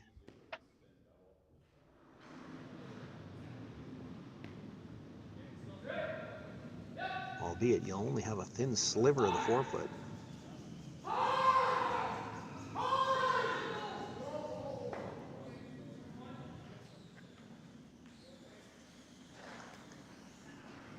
They seem to think it's their best shot. I think they're probably right.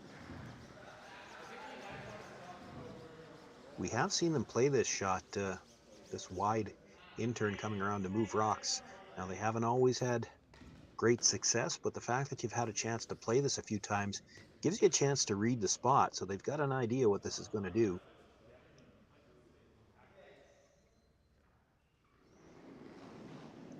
Probably needs to get to about half of his own stone. Can jam it onto the blue and leave the red in behind cover. Steve Laycock would be forced to play that same draw.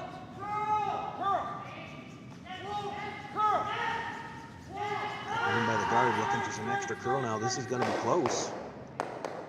Makes the tap and does drive it by the blue stone at the back and hangs the raised stone in behind cover for shot rock. Really the best Kleibrink could do right there, and Steve Laycock always knew he was going to have this same draw that he made on his first one. Just needs a good piece of the forefoot here and he'll pick up the victory.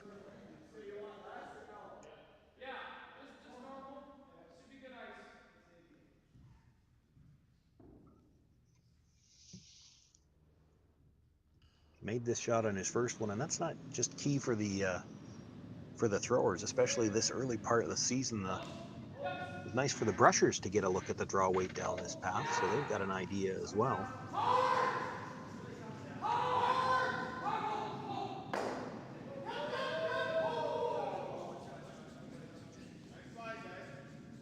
Both brushers picking it up fairly early. Chris Eichert backing away now. Braden Stewart has never left this stone, though. Boy, they're going to have to go, not just for the weight. It's really curling towards that red stone, and I don't know if he's got the distance. And it will come up short.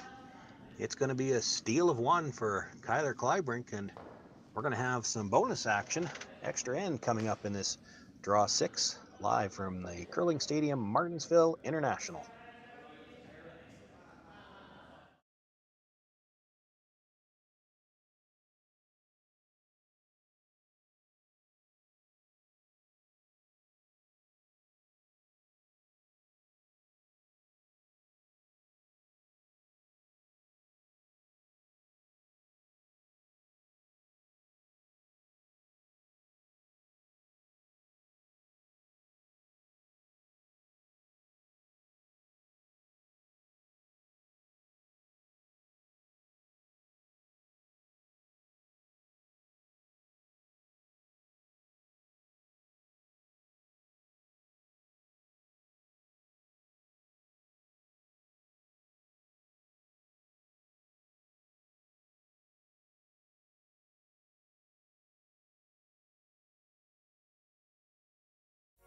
SaskTel Be Kind Online wants to stop cyberbullying.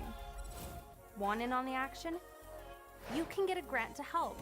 We award up to $1,000 for youth initiatives that help spread kindness and prevent bullying. It's easy. SaskTel has already given away tens of thousands of dollars. There have been lots of great ideas, including kids giving cookies to others, a group set up to welcome newcomers to their school, random acts of kindness, and so much more. The ideas and opportunities are endless. What great idea do you have to help stop bullying? SaskTel can help. Go to BeKindOnline.com and apply for a grant today. Together, we can make a difference.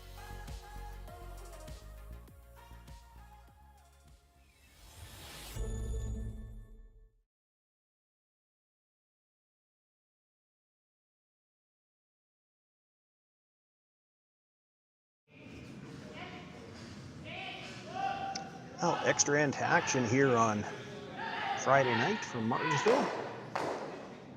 Draw number 6 on the men's side. Steve Laycock, Kleibrink all tied up after 8 ends, playing the 9th. It's Kleibrink's team getting us underway. Chris Kennedy throwing the first 3 stones for the short-handed Kleibrink squad, being asked here to throw the center guard.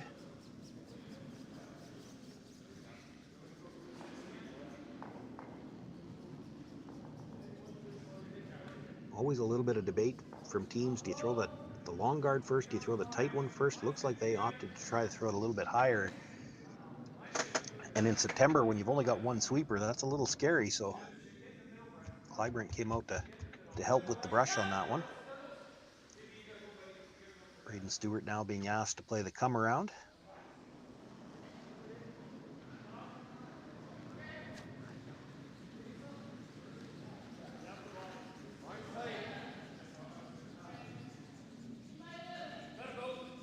Just as this stone comes towards the rings, I can let you know there were two other games on the women's side tonight. Jennifer Jones defeating Ashley Howard, and it was Yoonji Kim from Korea over Brett Barber. And I believe that's the Koreans team. I think that leaves them now 3-0 and in good shape to make the playoffs on the women's side. On the men's side, the other game, Mike McEwen against Yanagasawa from Japan. McEwen with a 3-2 lead there as they played the 8th, and it is the Japanese team with last rock.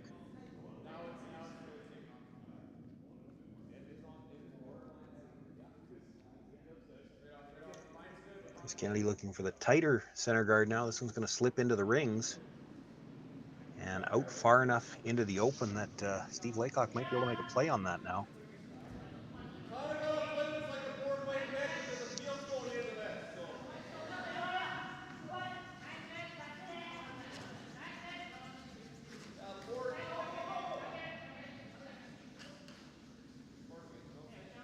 Call for bumper weight here. Of course, if you ever tried to just blast it out and caught it thin, you could drive it right onto your own and leave it in behind cover. So going to use weight they can control to make more of a precise hit. Probably means he's got to keep his shooter in play.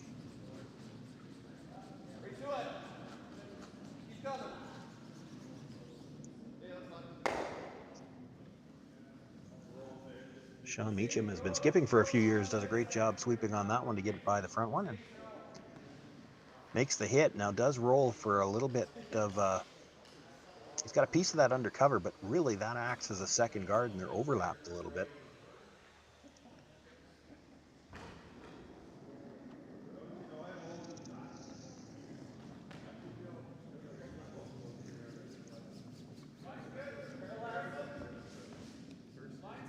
Chris Kennedy will look to bring another tight guard here. He'd like to bury this on the longer guard so that Steve Laycock can't make any kind of attempt at a double peel.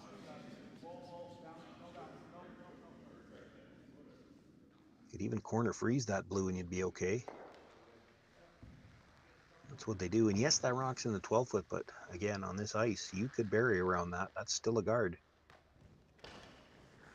And by getting it into the 12-foot like that, he's got as much separation between the two red ones as he could possibly get. No thought of a double peel here. Chris Eichert's just being asked to peel the longer center guard.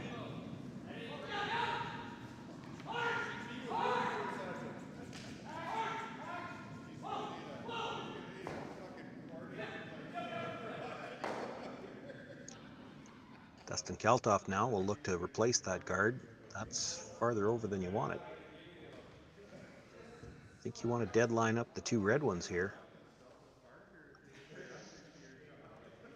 Just make him peel this long guard a few more times. You can either play a straight come around or a hit and roll off the blue stone behind those two staggered stones anytime you like. Just don't give Steve a chance to play anything on the staggered two at the top of the 12-foot.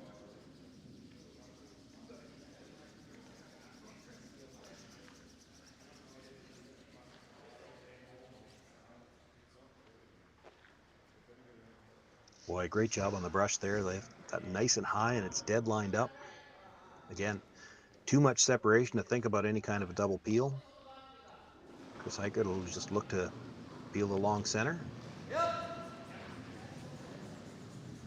I expect you'll see Kleibrink probably throw two more center guards at least.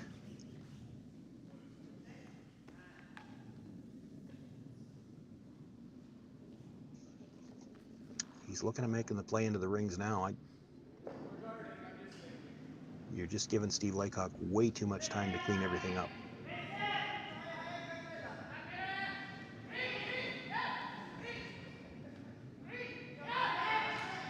And they opt for the guard.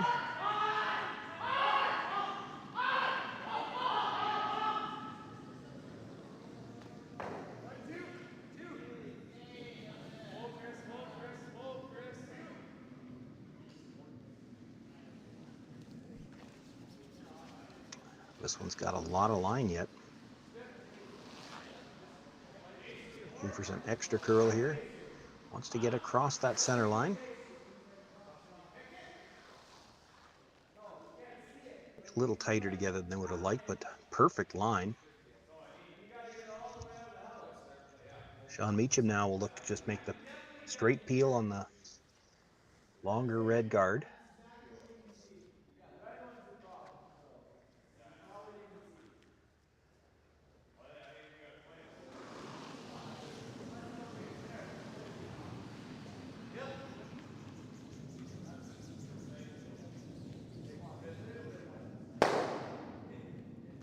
With the big weight, makes the hit, rolls the shooter out of play.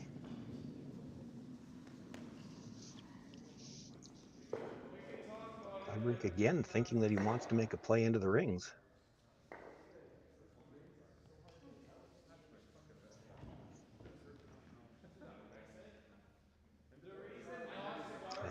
I really think this is too early. You come into the rings now, and Steve Laycock still got three rocks to, well, 2 rocks to try to clean it up, and then his last rock to win. I think if we do this, we'll get closer to the button next time. Okay?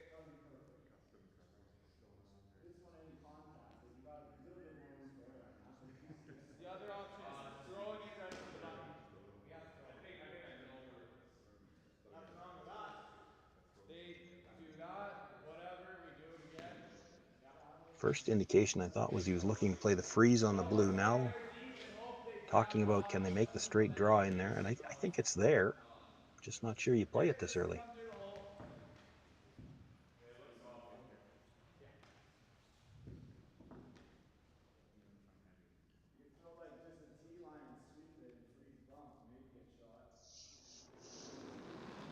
Dustin Kaltoff looking to draw, and I think this call they settled on was to straight draw. You might chisel off the blue if you had to. Try to get in behind the staggered red-blue for shot rock.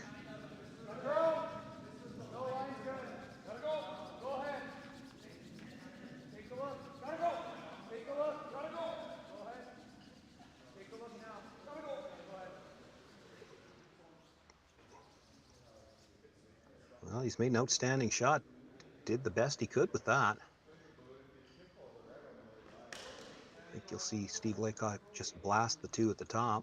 Well, he's looking at whether or not he can hit enough of the blue to drive it onto the red. There's probably no hole between the red and the blue. If he drives it even into the pocket, he'll get rid of the red shot stone and could deal with that overlap that way too.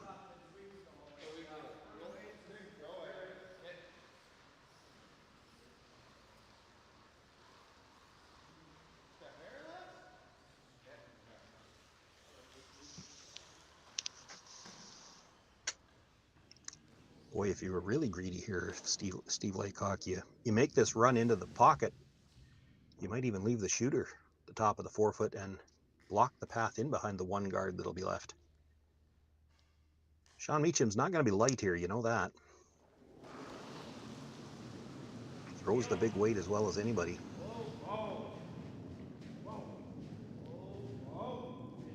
Looking to hit as much of this blue stone as he can. Might be a little bit on the thin side. Catches the 2 in the rings, but the shooter squirts through all the way out the back. Still not a bad result. Leaves just the 1 red stone in the 12-foot.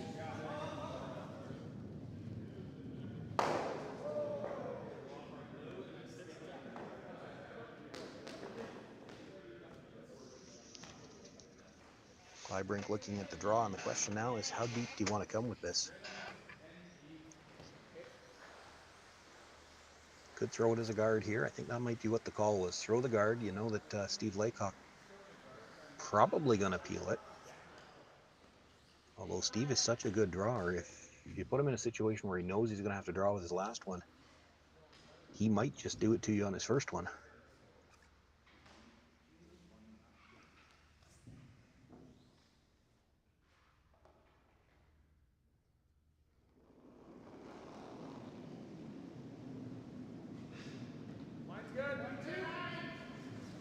So it looks like they're playing the guard all the way on this first one. They expect Steve probably to try to peel it, and then they'll come around that stone top 12 with their last one.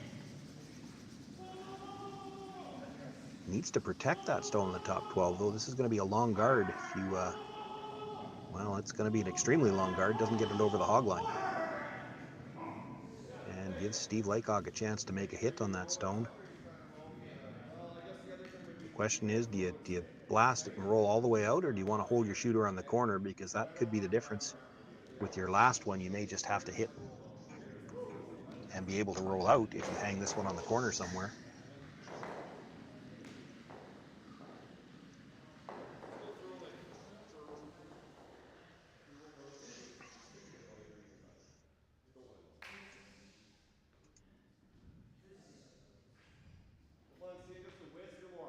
Steve Laycock, I've been saying they won their opening game. They played last night. They lost their opening game, actually. And it is Kleibrink is 1-1.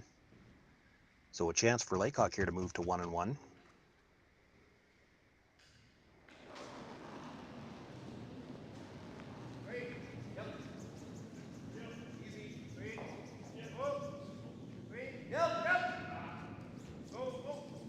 Looks like they're trying to hang this one on the corner somewhere.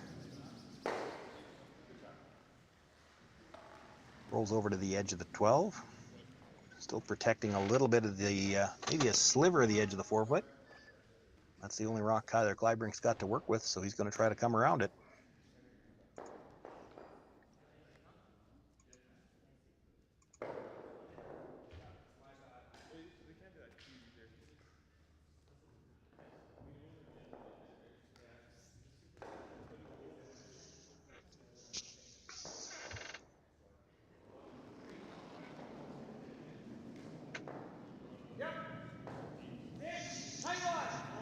Been a bit of a struggle here for the Kleibrink team today. He needs a big draw with his last one to force Steve Laycock to make something.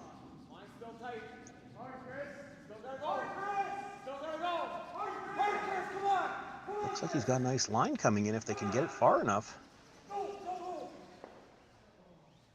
Oh, and maybe just that little bit light. He rubs off the blue stone, and that'll be enough to leave the shooter out in the open. Boy, he just needed maybe 1.5 feet, 2 feet more weight out of his hand. He gets by, and he'd be sitting buried. As it is, Steve Laycock just needs to make a hit on this stone. He can afford to roll out. He's got that stone at the front of the 12-foot would be the one that he needs to win.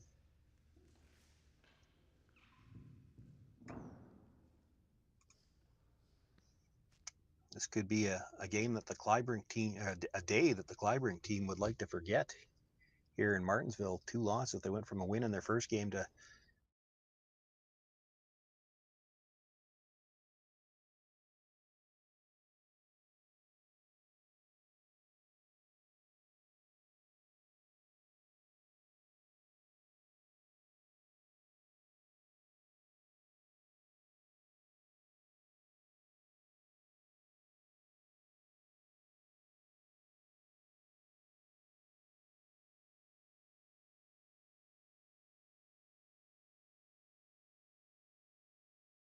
and 2, and now their backs are against the wall with their last 2 preliminary round games. 10 teams in the field here. The top 5 make the playoffs. You got to think 3-2 maybe has a chance at something. You can't afford any more losses. We want to thank everyone for joining us here on Friday night. We've got continuing preliminary round action on Saturday and Sunday, and the playoff championship round will all occur on Labor Day Monday. I hope you join us for it all. My name's Sean Joyce. Thank you for joining us tonight, and we'll see you tomorrow.